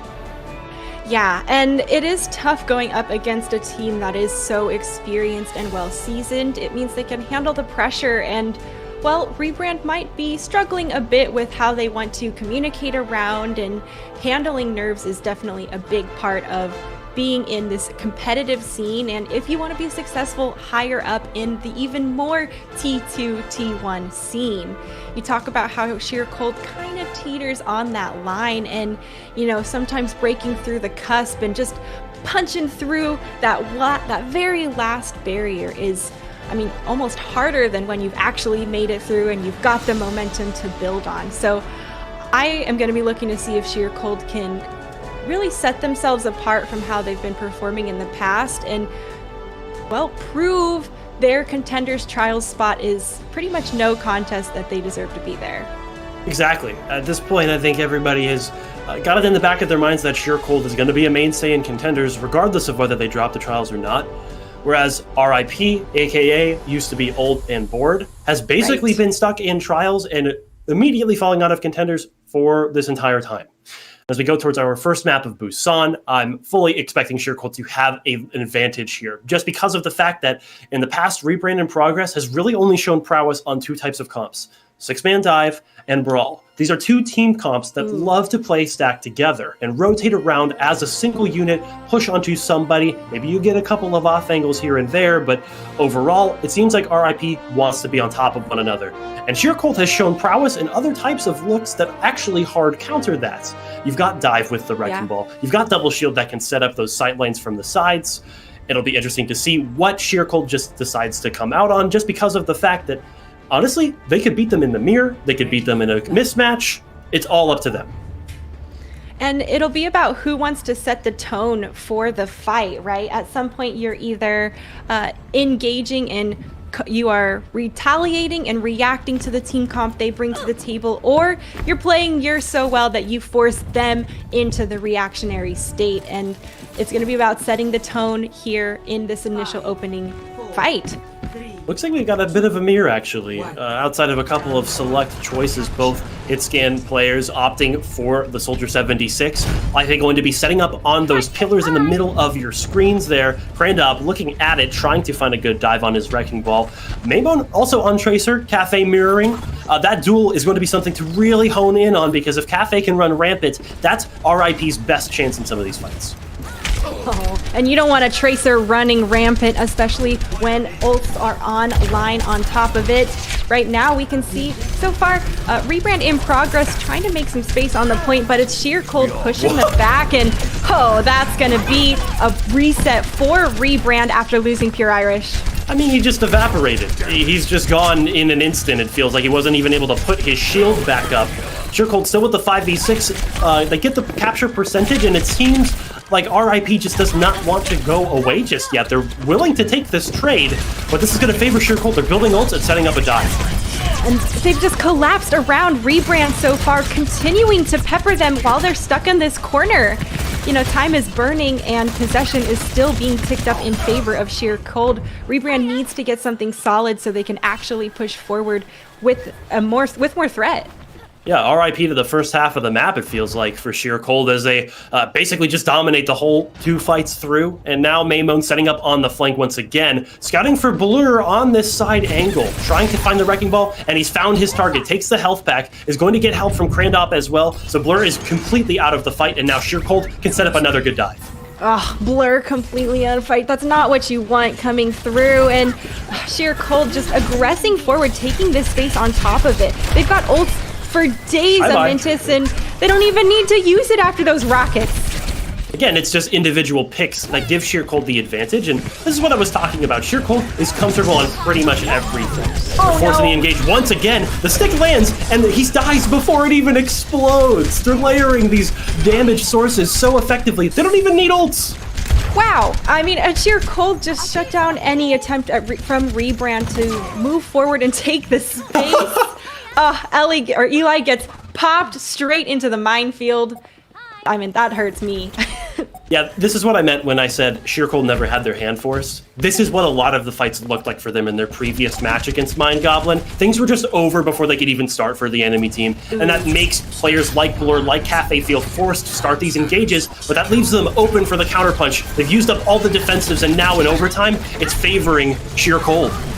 And Sheer Cold still hasn't used any of their support ultimates. Eli does manage to take the pick and get a little bit of traction for RIP, but it's going to have to be incredible if they flip this point here at the last 99 moment. The rally comes through. RIP trying to stay in this fight and stay tough. Loser drops the trance, and Asking can capitalize. The damage is there as he gets aggressive, but does manage to pay for it with his life at the end. OT bar trickles down at the end as they weren't quite able to hop back on.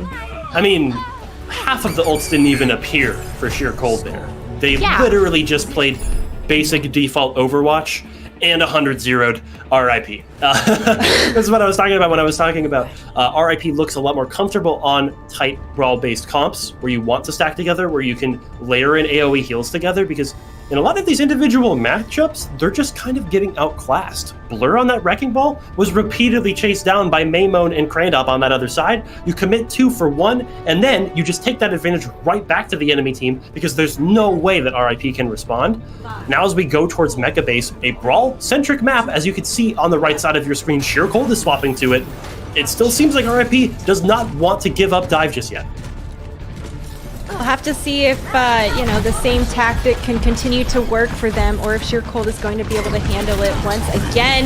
Big Blur booped off the top as Blur comes through and just pretty much knocks him around. It is Andraco going down in the back from NKZ, though, and that is the Discord offline. Discord has been so critical for them to try to get that extra damage, but it's not going to be enough, especially once he's already caught.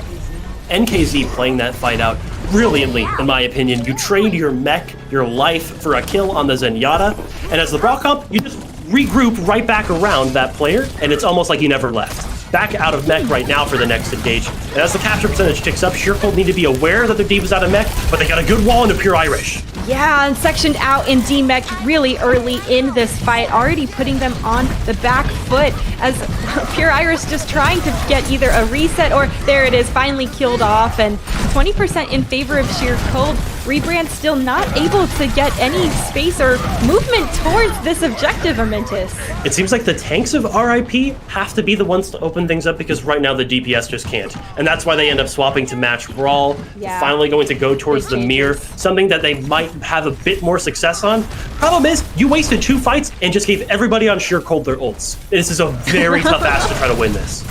And with this high ground assault coming through from Rebrand, they're going to be looking to engage long ways. Like you said, ult economy is massively behind for them since they had so many team swats over the top with the Reinhardt, just trying to get aggressive in their face, but that blizzard from Maymone is so tough. So terrible, difficult. I don't blame you for the pronunciation on that. What even is that name, by the way? I'll forgive him for it. But as a caster, come on, man. Give me a break here. Nonetheless, Asking kills 4 with attack visor. It's another day at the office for Sheer Cold as we hit 72% on the capture percentage. They're holding these chokes so effectively that it's preventing a good engage coming out from RIP, and they're rotating around the map to burn as much time as possible, trying to set up these tanks with their ults. There's the self-destruct over the top, catches Cafe.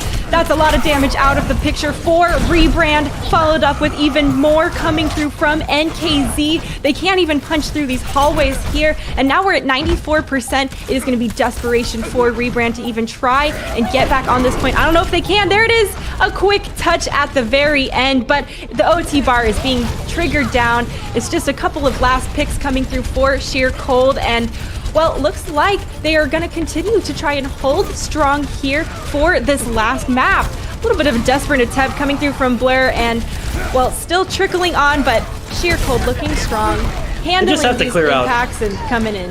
Yeah, they just have to clear out the last couple of members, and it is finally going to happen as Pure Irish and Sobek expire. 100-0, 100-0, back-to-back for Sheer Cold. Didn't even break a sweat.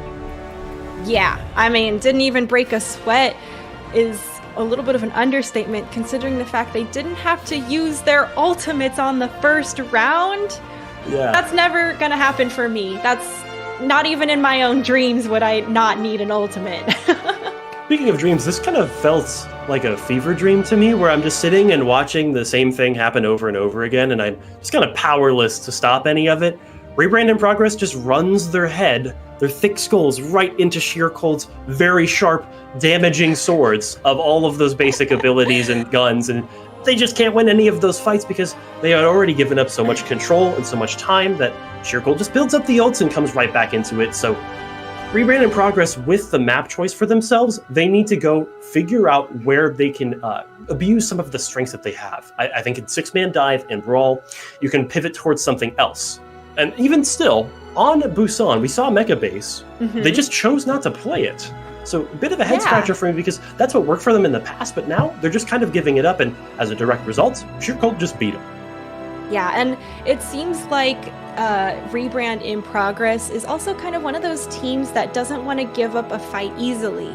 We saw it in our previous match of Aya versus O1, where these teams would just continue to move forward and keep aggressing. Doesn't matter if you're down a man or if they're down a man, because they're going to keep trying to take this fight the distance. And, you know, on Control, it does get a little bit more out of hand in favor of point possession for the opponent if you keep pushing in and dragging out those fights over and over.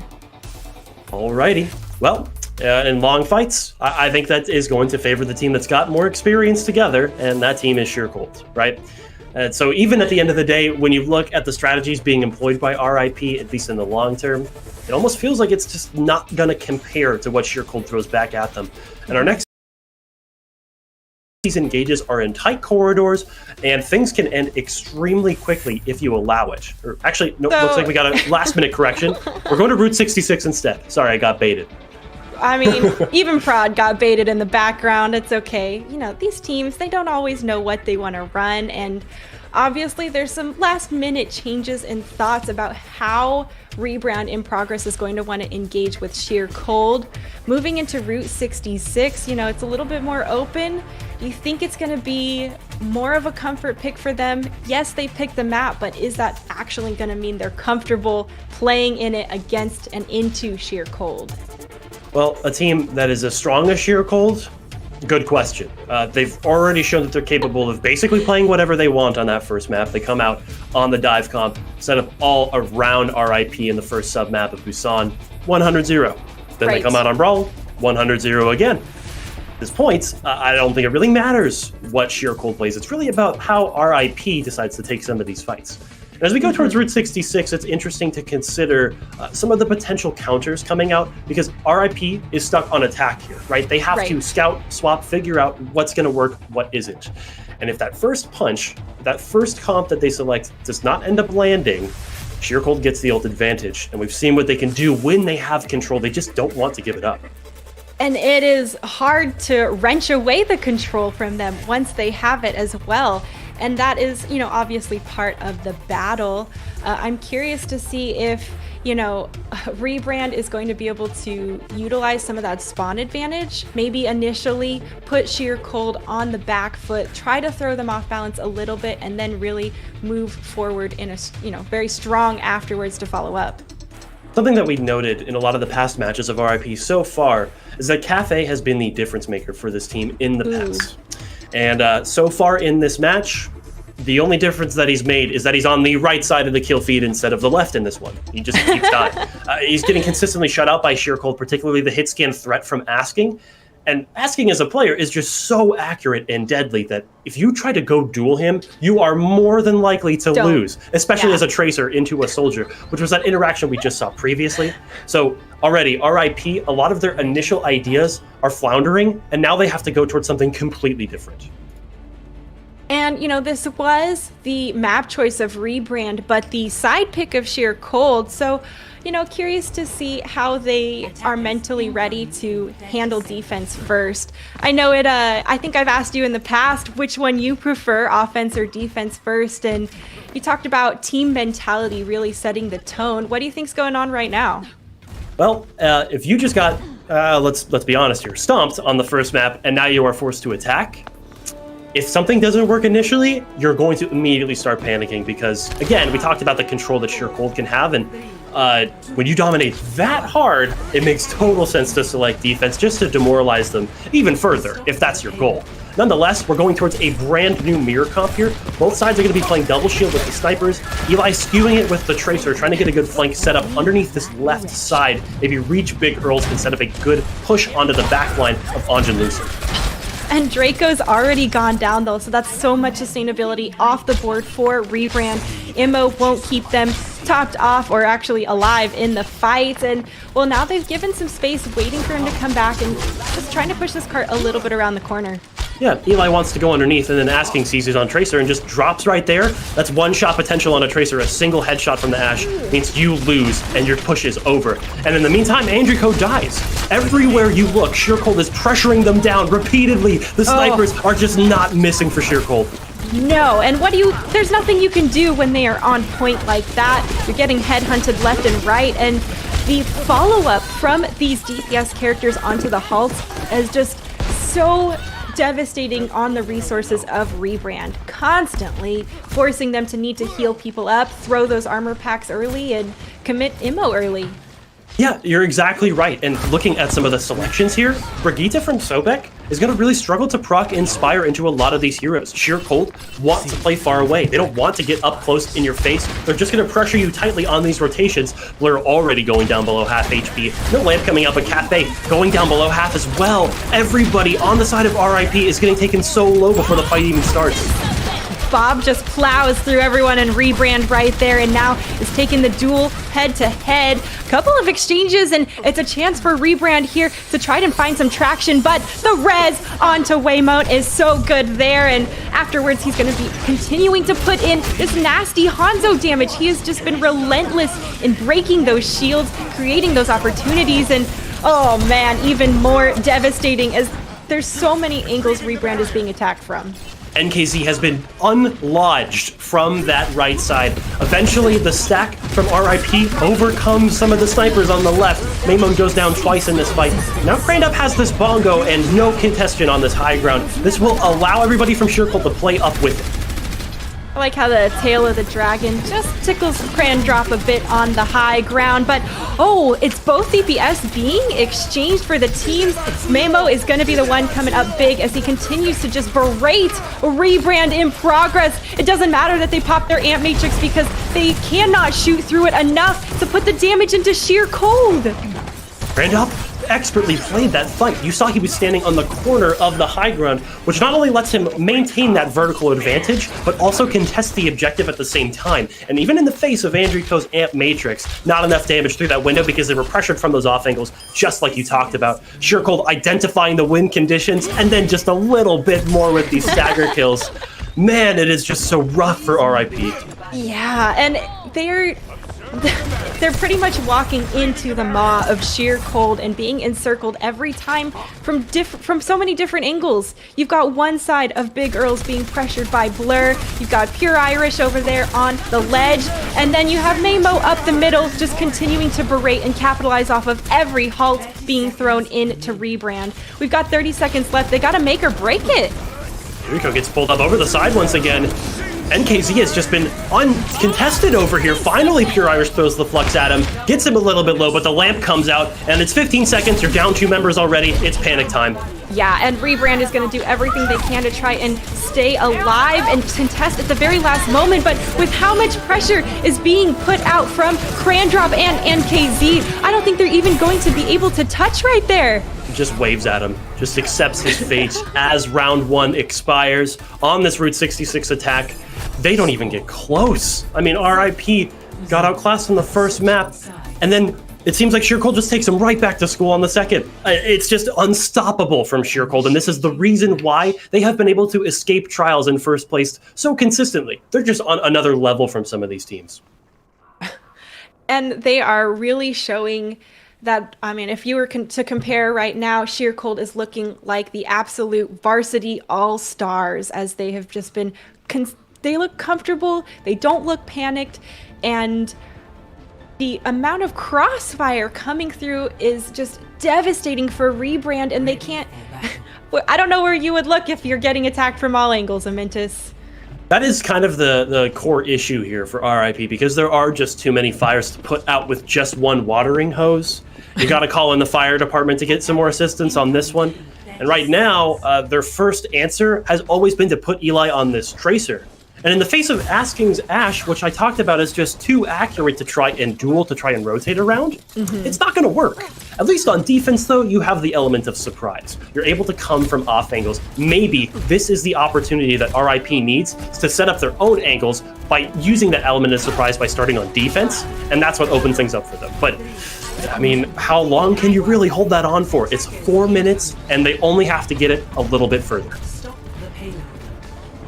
Payload's gonna roll out here as we see Eli sharking around, trying to find some targets and scope out information. Information can be key and is absolutely an opportunity for them to try and capitalize and, well, see who is out of place and ready to jump on them.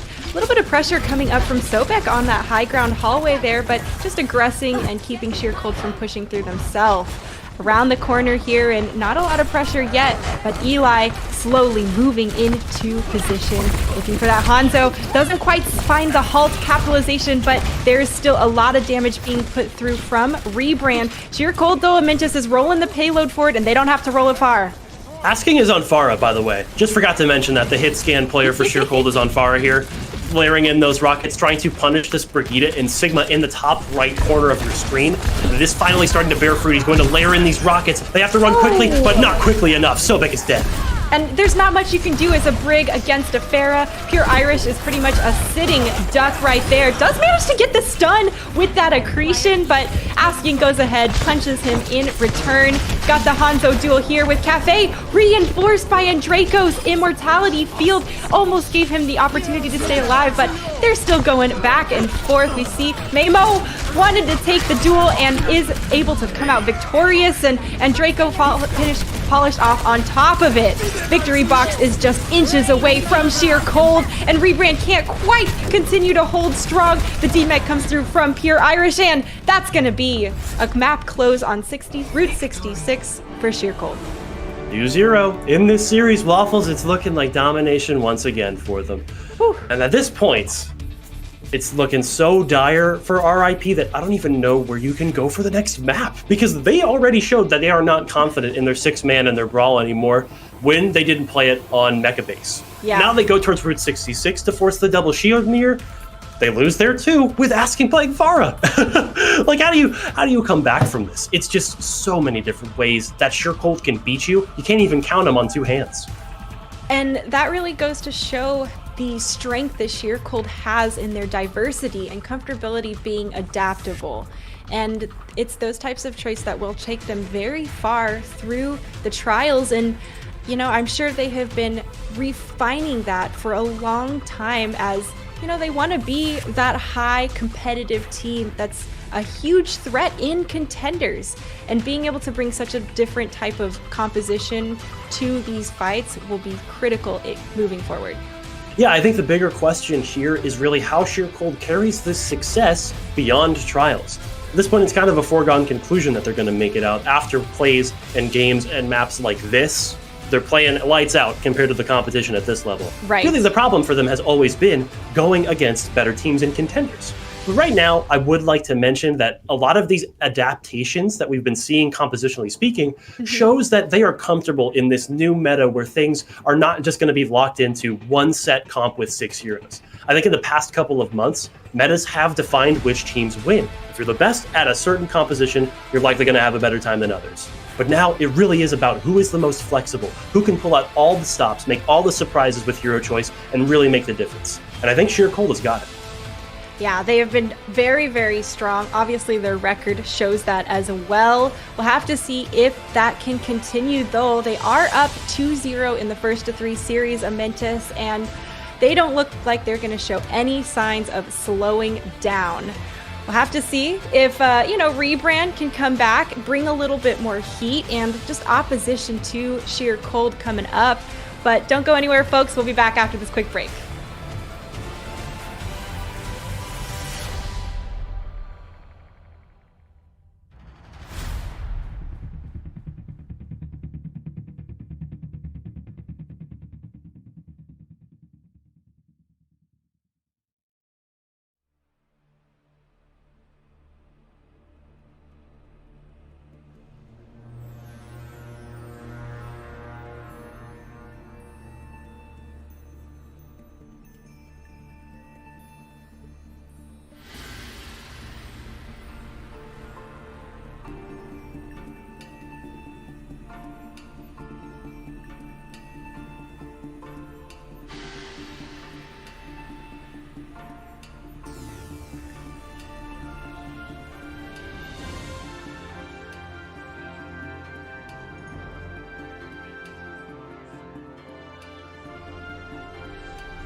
Hey folks, welcome back to the Contenders Trials EU.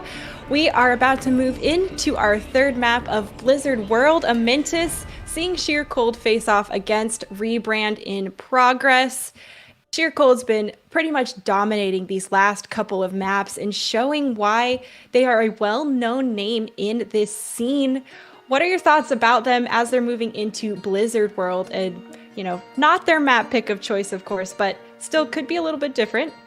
Well, they're taking their time to ready up in the lobby, and I think that's because they're going to have to make some adjustments in their strategy. So far, we've seen that they're capable on dive and double shield, sure. And there was a brief moment where they were clapping Rebrand in progress in the Brawl Mirror, but honestly, all 3 of them, they could be played here, right? I think it was really going to be more about what they decide to come out with first, because that will define the tempo for RIP. When you're on defense, you have the opportunity to say, hey, I think that we are really good at this and you can't beat us. And then it leaves the attacking side with that chance to go back and spawn, maybe make a couple swaps, or really believe in their own strategy and match it up against yours. And especially on a longer map like Blizzard World, the strategy here is key. You only get so many fights with how long the sight lines are, with how long it takes to set up some of these engages. So it's really about whether RIP can figure out a consistent strategy that works right at the beginning, because we saw what happens when they don't. They just get full health.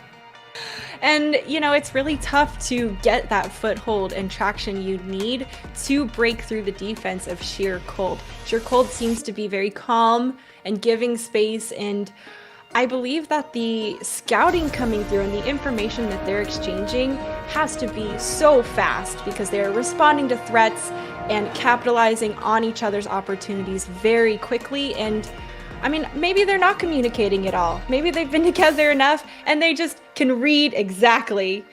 Yeah. So, I mean, that's just very fast response time.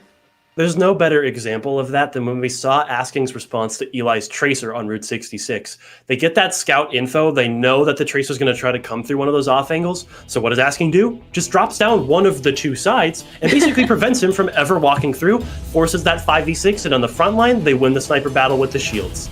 At the end of the day, it does seem like Sheercold is just passing information so quickly between one another that a lot of these decisions are so split second, Rebrand and Progress cannot respond. Yeah, you're absolutely right. The changes coming through are very fast, and honestly, Sheercold sets up and says, "You shall not pass." Yeah. And Rebrand isn't so far. They might need some kind of wizard with a staff to match at this point.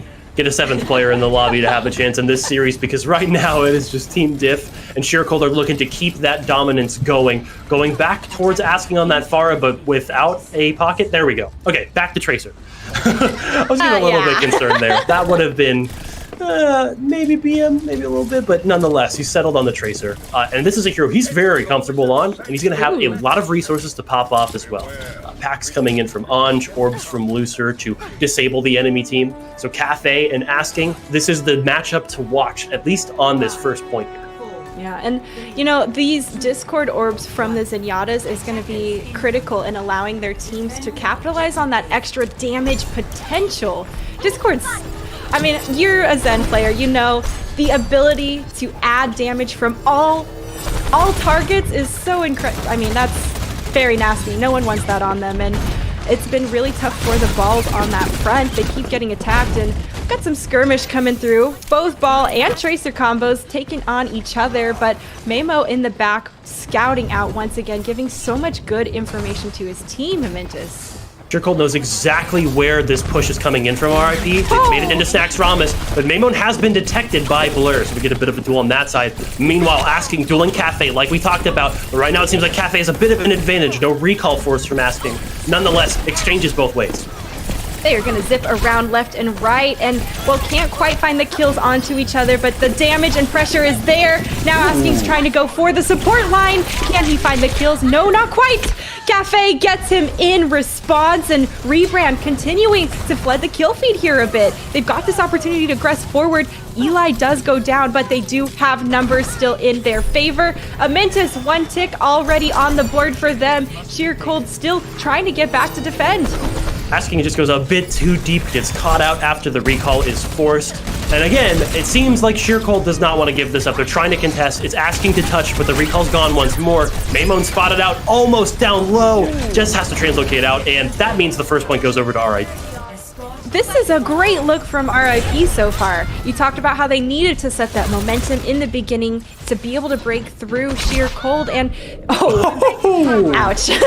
There goes the momentum. Bye. Yeah. Cafe back to spawn, courtesy of the 5 orb from Lucer around the corner. That is a terrifying prospect if you play Tracer. Every corner is a deadly threat when that Zenyatta is on point like Lucer. He's going to have this Transcendence online as well.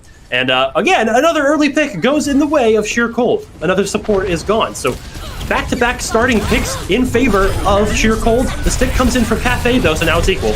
And there's a 3-man EMP onto Rebrand in response. Not any kills coming off the back end of it, but there it is. More pressure coming up once again from Sheercold as Krandrop is relentless in this harassment. Yeah, Asking, he was like, I'm not getting enough on this Tracer duel.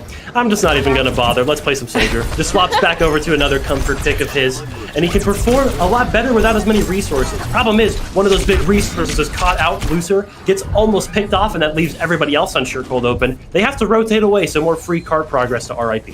Yeah, and like you mentioned, Asking is going to have a bit more independence on this Soldier. He's Soldier's a well-balanced character as far as can heal himself up a little bit, can run away fast enough to get away. Kind of gives me the Mario vibe, right? Medium stats across the board, and but not fast enough. Cafe is gonna capitalize and catch up to him with those blinks, continuing to put the damage in because him and Andraco are absolutely a duo here. They have been killing anyone that is discorded. The Pulse Bomb, he recalls just out of the way before being self-destructed by that Pulse. Looks like a bit of a recontest can still come in because NKC this entire time has been holding it down on the front line, stalling out the cart, getting 2 trade kills. And with Andrico gone, no Transcendence to sustain the fight, RIP has to back away. RIP trying to get some more traction here on the side. Fell very low as the recall is forced out. And he dashes straight into the self-destruct of NKZ. Bye-bye, Cafe. That is the repeated theme here. I'd say 75% of these fights are just decided by picks from sheer cold. But once RIP gets into the team fight stage, they're proving themselves capable. Problem is, I think Sheer Cold have done such a good job scouting things out with this Stealth Sombra, knowing exactly where the flankers are, that these picks are basically guaranteed as long as there's no trades coming through. Sheer Cold's picks have been nasty. EMP doesn't matter! And Draco was already popping trance before then. It didn't catch anyone. Great anticipation coming through from him. And now Asking's trying to keep anyone from Rebrand at bay with the visor. Didn't look like too much coming through off the back end of that. Yeah, honestly, that EMP was kind of all for naught because Asking gets the kill on the left side instead, and that allows Sheer Cold to play things a little bit slower. But now their hand's going to get forced. The re-attack, the re-up coming through from RIP. Discord onto Eli. He's getting taken very low. Not close to that copy just yet. Lots of low health bars on Sheer Cold as well, so Looser needs to be careful with this trick. Oh, CC to death right there. Krandov didn't stand a chance jumping into Sobek with the bash. Now Rebrand is up by 1 man, and the hack on the Blur is devastating. The Discord is able to let him get mowed down after that, and Rebrand needs to get some traction. That's what they needed, Amentis. They're going to be able to roll this to the second point, and it looks like they do not want to give up this series yet. Not just yet. They've capped second, and they've got 2.5 minutes to get through third. So far, like we talked about, when they don't get picked off first, RIP can basically just walk all over Sheer Cold in the team fight. It feels like some of the ultimates from Sheer Cold are just not landing. But again, it's the neutral play that makes the difference. Krandop gets the pick onto Zenyatta off of our screens, out of the minds of RIP, and now it's another 5v6. Rebrand has got to be more careful of those initial picks coming through from Sheer Cold.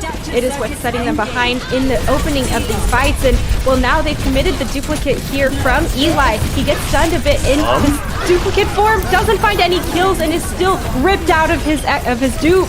Now they're still trying to continue and aggress forward, but there it is, the stick! Oh, it's big, Amentis! Cafe trying to be the hero for RIP in the final hour, and he's making it work. Getting that stick onto the Brigade, it was so clutch right as the rally ends from Anj. RIP, again, even in the spite of asking, or rather Cafe going down early to Krandop, they still win the 5v6 when he comes back. They just need to stay alive long in these fights to have a chance for themselves. Can Sheer Cold hold strong here in this last point of Blizzard World? It's the best 4 defenders. Obviously, spawn advantage is very apparent for them.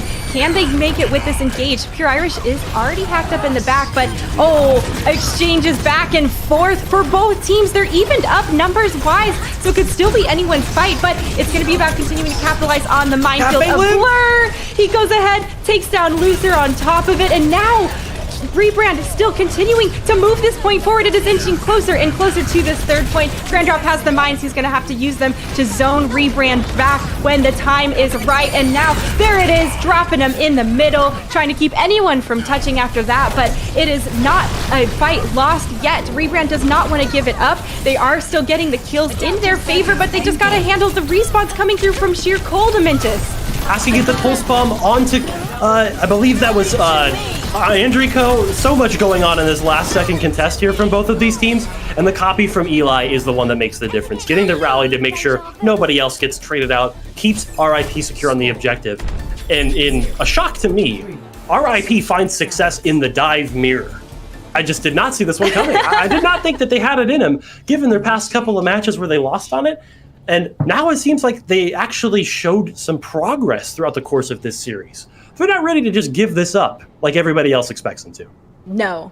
And this is exactly what I wanted Rebrand to try and do, is to dig deep and put up some good opposition to Sheer Cold.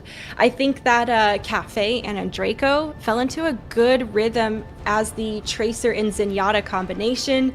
A lot of discorded targets that Cafe was following up on or pressuring into Andraco's view. He got a lot of support kills over there, which, always nice to see. I'm always in favor. I gotta say that getting kills on supports is often a lot more valuable than getting kills on anybody else. It's one of the heads of the Hydra that matters the most, in my opinion. Yeah. Especially in some of those overtime contests. And when Cafe really started taking it to Anj and Lucer, they didn't have an immediate response. It really did come off of the back of Krandop opening things up for them consistently. And then when that is not happening anymore, like we talked about, Cafe has all the room and all the mechanics in the world to pop off. And that's exactly why they cap with overtime, 33 seconds in their time bank. If they can get a good hold on first here, burn a lot of time off the clock, they could maybe secure themselves a lifeline in this series. Yeah, it is first to 3 with Sheer Cold up by 2. It is make or break it time for Rebrand right now. Oh, Krandrop circling around, and there it is, the off-tank combo with Cafe here, trying to keep the pressure in this hallway. Does go ahead and bail out, and the D-Mech early on to Pure Irish could set Rebrand back a little bit. They have to kite. They have to get this mech back, and in the meantime, Sheer Cold is going to go very deep. Blur gets stunned out of his roll. No shields, no adaptation coming through. He has to try to roll away and does survive. But in the meantime, Lucer's clicking heads. Oh my gosh. Don't sit in this room with Lucer, guys. You don't want to do it. He's just going to keep hitting you with these orbs, and the Discord is shredding them. That is a lot of damage coming through. And when your Zenyatta is landing shots, that's just another layer of pressure that you have to be concerned about. Great kill coming back onto asking, maybe RIP can touch? Not looking likely. Full cap on first, goes over to Sheer Cold. And honestly, not a lot of resistance being shown early on just yet, off of the back of some early picks, like we talked about. So RIP need to start to consolidate their strategy here and prevent some of these early deaths.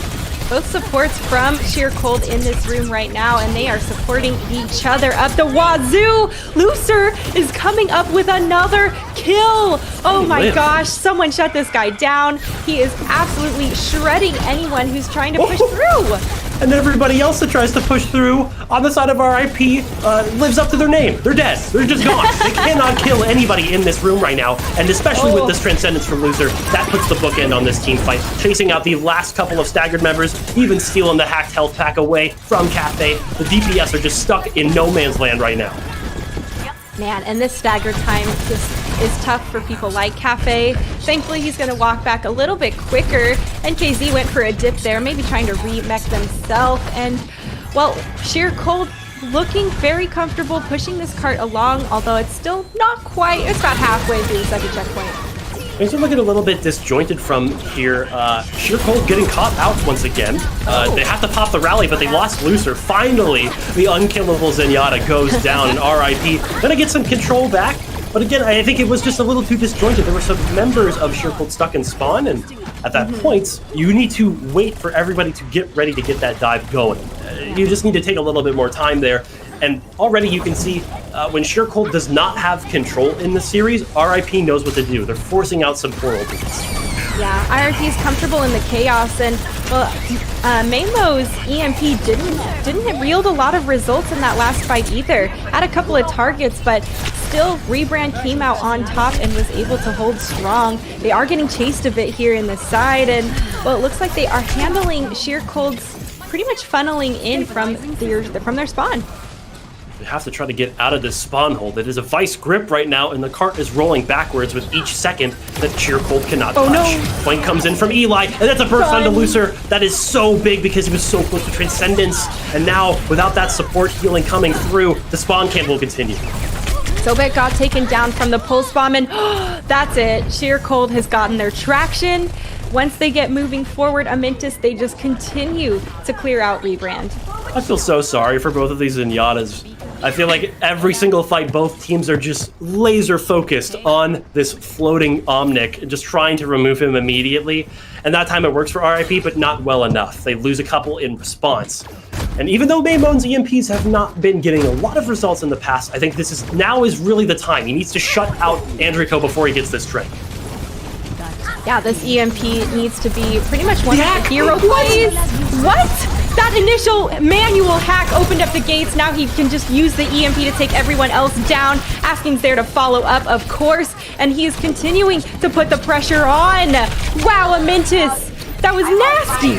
Psych, that's the wrong hack. Uses the manual one instead of the EMP there. Andrico was not expecting it, feels forced to use it. They somehow, RIP is trying to go for this contest, maybe burn a little bit more time off the clock, but it already looks so dire. Committing ults at this point is just kind of going to waste.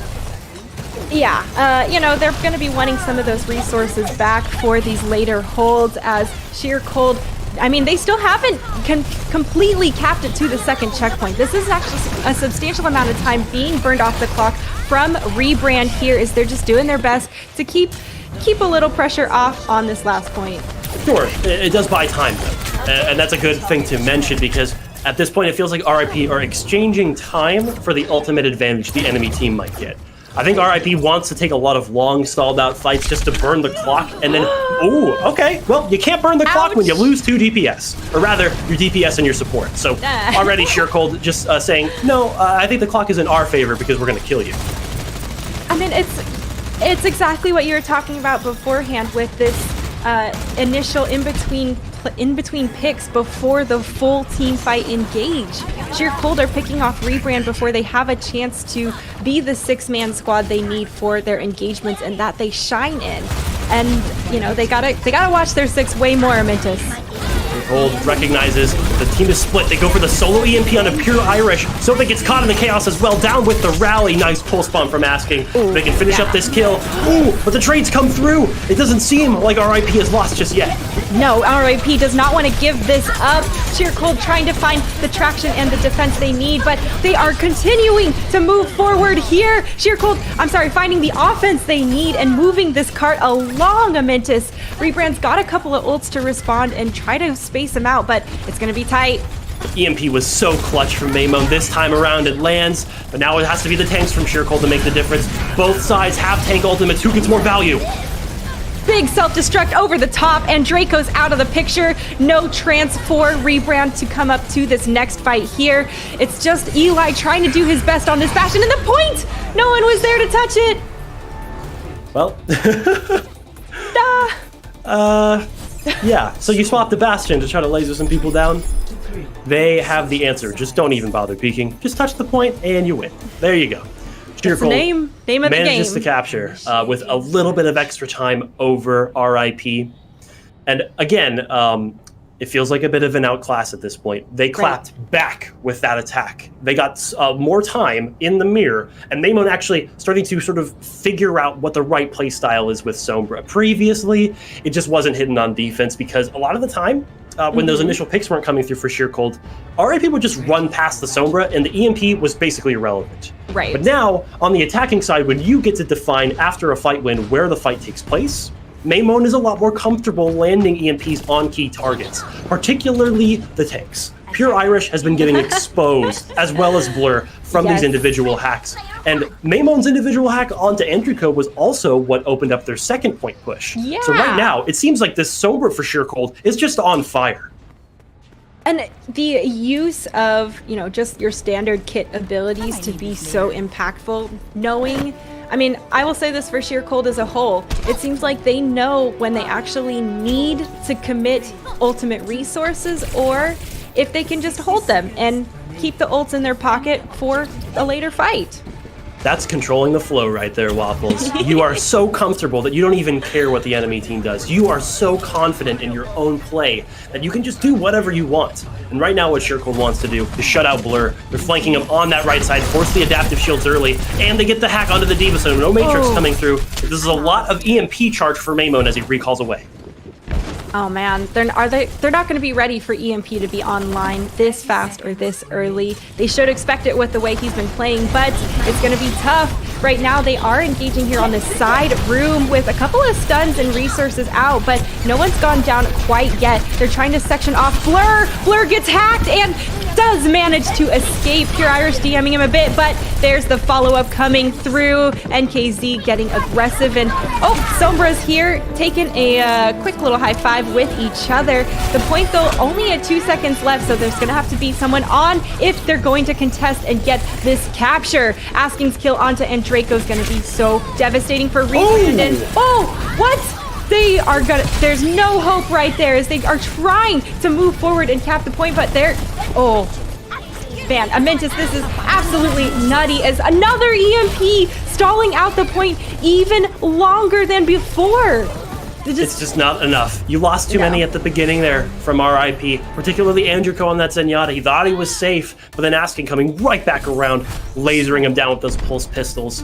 And losing your supports in overtime, something we've hit on a lot this series, detrimental to your success chances. You don't get sustain, you don't get a defensive, you don't get any of those amplifying resources that enable the rest of your team to pop off. And Cathay was getting handled on the side as well. When your Tracer and your Zenyatta are just getting shut up that quickly, and Blur has to be the one to step up, Maymon's there to hack him out every single time. RIP feels like they have a distinct advantage. Sheer Cold cuts it right off.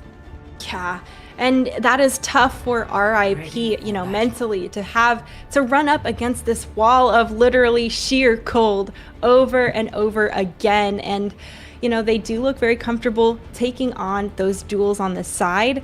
And well, Lucer is just coming out with a vengeance on Blizzard World. He was nasty that last map.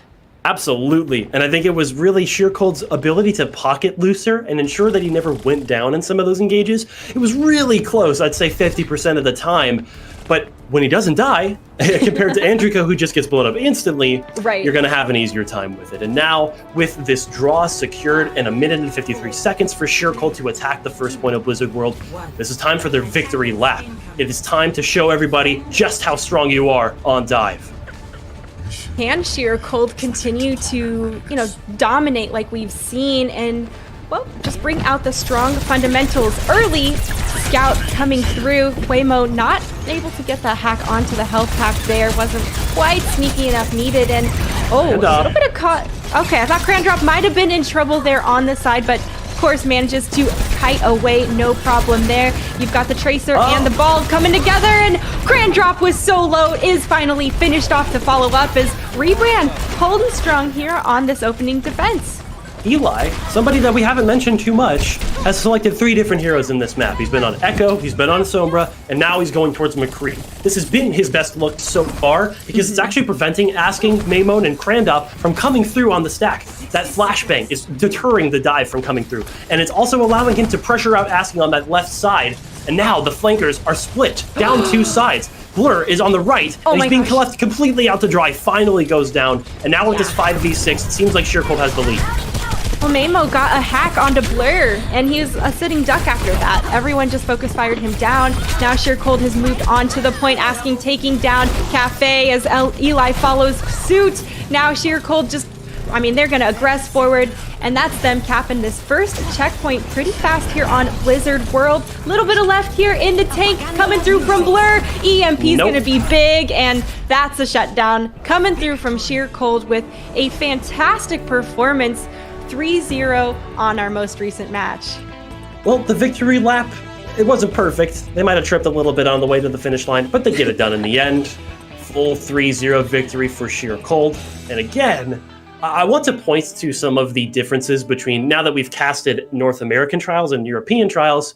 It seems like half of EU trials is just on a different level. They are just head and shoulders above the second half. Sheer Cold, those are 2 of the 3 teams in this top half that just seem to be uncontested right now. Whereas over on the North American side, there's really only ISE Redbirds, and everything else is a toss-up. So interesting to see this division of skill coming through in EU trials, and I really do hope that in the final moments, as we finally get to see who goes up to Contenders and who doesn't, that some kind of separation occurs again. I really want to see more competitiveness. I agree. It's been really tough over here on the EU side, a lot of kind of lopsided-esque maps like you were mentioning. And I'm really curious to see who is actually going to step up and show that they are the powerhouses of EU and set themselves apart, just like we saw on that NA side with Redbirds, right? Who is going to be the unstoppable, dominating force in these trials that, well, there's no question why they belong here and why. Ooh, looks like we got a dropout again from Sid. Nonetheless, we're gonna take a quick break here. We're gonna throw it to a break to get the an interview prepped up. with Crandrop. Oh, hello. Are you back? I can't tell. I think there's a big I am delay. back. Okay, hi. Hi. Although I don't. Let me refresh. I don't know why my I have to do some serious checking on that. All good. Nonetheless, we'll throw it to a quick break with this interview for Crandop. Don't go anywhere. We'll be right back.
Hey folks, welcome back to Contenders Trials EU. We have with us from the victorious Sheer Cold Crandrop in the house. Welcome, thank you so much for joining us, and congratulations on your win, dude.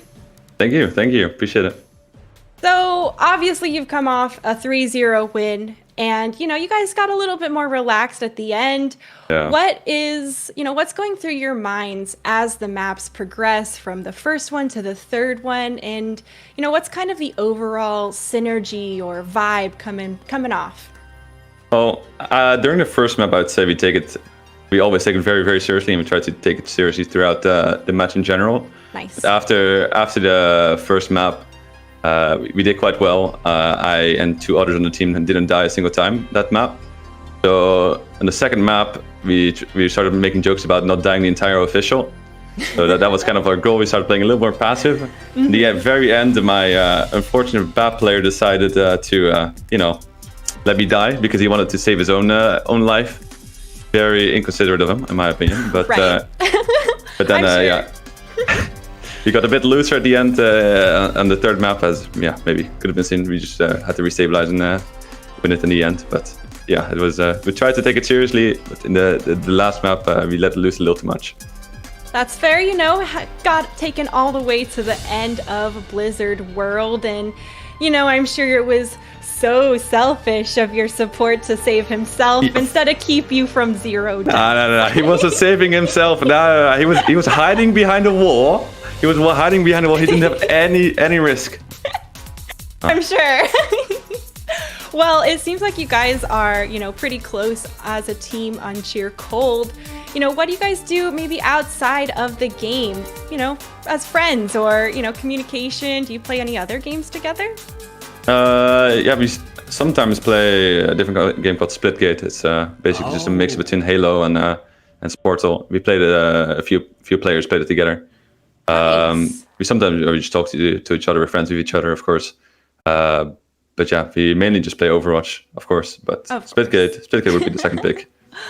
Nice. Well, it seems like you guys are really comfortable with each other, and your communication style is, in my opinion, it looks like you guys are using telepathy because you're responding so fast to opportunities that you're creating. What is that like behind the scenes for you? A lot of it comes down to just playing a lot together and then just getting to know if someone likes to be aggressive or not. Also, of course, during communication, sometimes someone decides to scream very, very loud, and that's the only thing you can hear for a few seconds. So then you kind of have to turn around. But by playing around each other a long time, you kind of start to notice patterns from each other, and you can help each other. Totally. Yeah, picking up on some of their habits and when they like to overextend or int and you need to save them. Yeah, especially a certain hitscam player, but I won't go into names. Right. Amintus, what do you got for him? Well, speaking of that hitscan player, there was a certain point in the match where Asking decided to come out on Pharah, and I was wondering just what's going through your head when you look behind you and you see that your hitscan player just decides to lock in Pharah for some reason. Yeah, no, at that point I was kind of expecting to lose a map, I won't lie. I was already focusing on the second. I was already just in my head thinking about what map pick we should pick for the next one. But somehow he managed to get a pick on the brig, not quite sure how that happened. Yeah, no, that's not something you want to see. Made it work nonetheless. And to get on the more serious side of things, I would like to point to something that I've noticed in a couple of Cheer Cold's past months of Contenders and their runs. It seems like a lot of the time you guys are straddling that line between making it into top 4 and then dropping back down into trials. Obviously, this time around, you're just as dominant. You're 3-0. It doesn't really seem like you're going to struggle to make it back. Once you get to Contenders, what do you want to be different this time around? I think in general, what our main issue was is that we weren't, last time we didn't have a great understanding of the meta. So I think in general, we've been working on VOD reviewing more consistently and also just making sure that everyone's on the same page, everyone's actively thinking about what we want to do together. And we've also had a new addition to the team. Not sure if it's announced, I don't think it is, so I won't want to say too much about it. But we've been doing our best to keep our focus during scrims, keep our focus during VOD reviews, make sure that we actually understand the meta better. And then when we get into a match, we should be more confident in our play and our abilities. Well, honestly, it seems like you've got a great head on your shoulders when it comes to making some changes. And I honestly am very excited to see you make it back and see how you guys perform this time around. And last question for me is going to be, obviously, the cookie cutter. Do you have any shout outs that you want to give to anybody?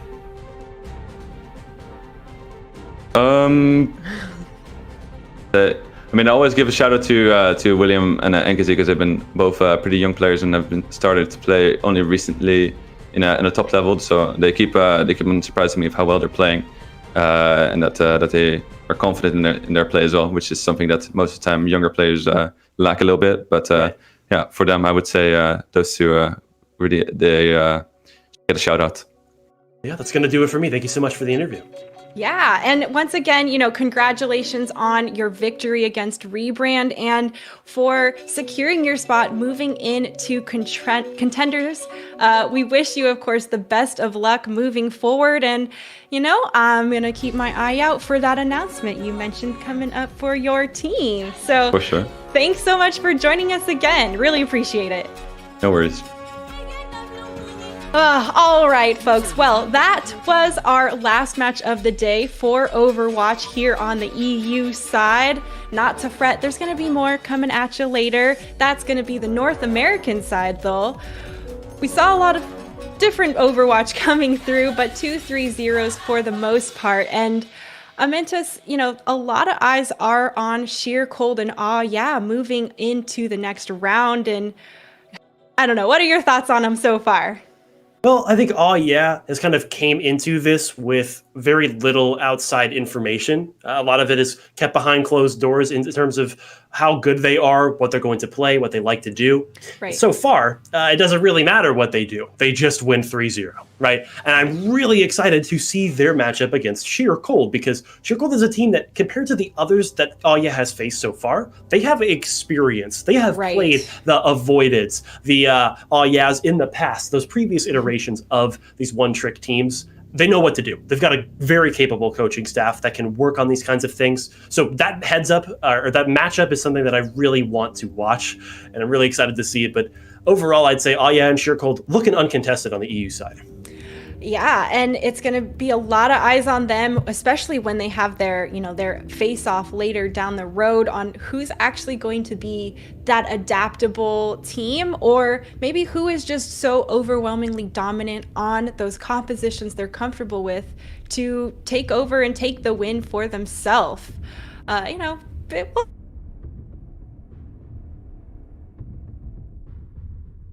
again. It's me, Solo Castamintis.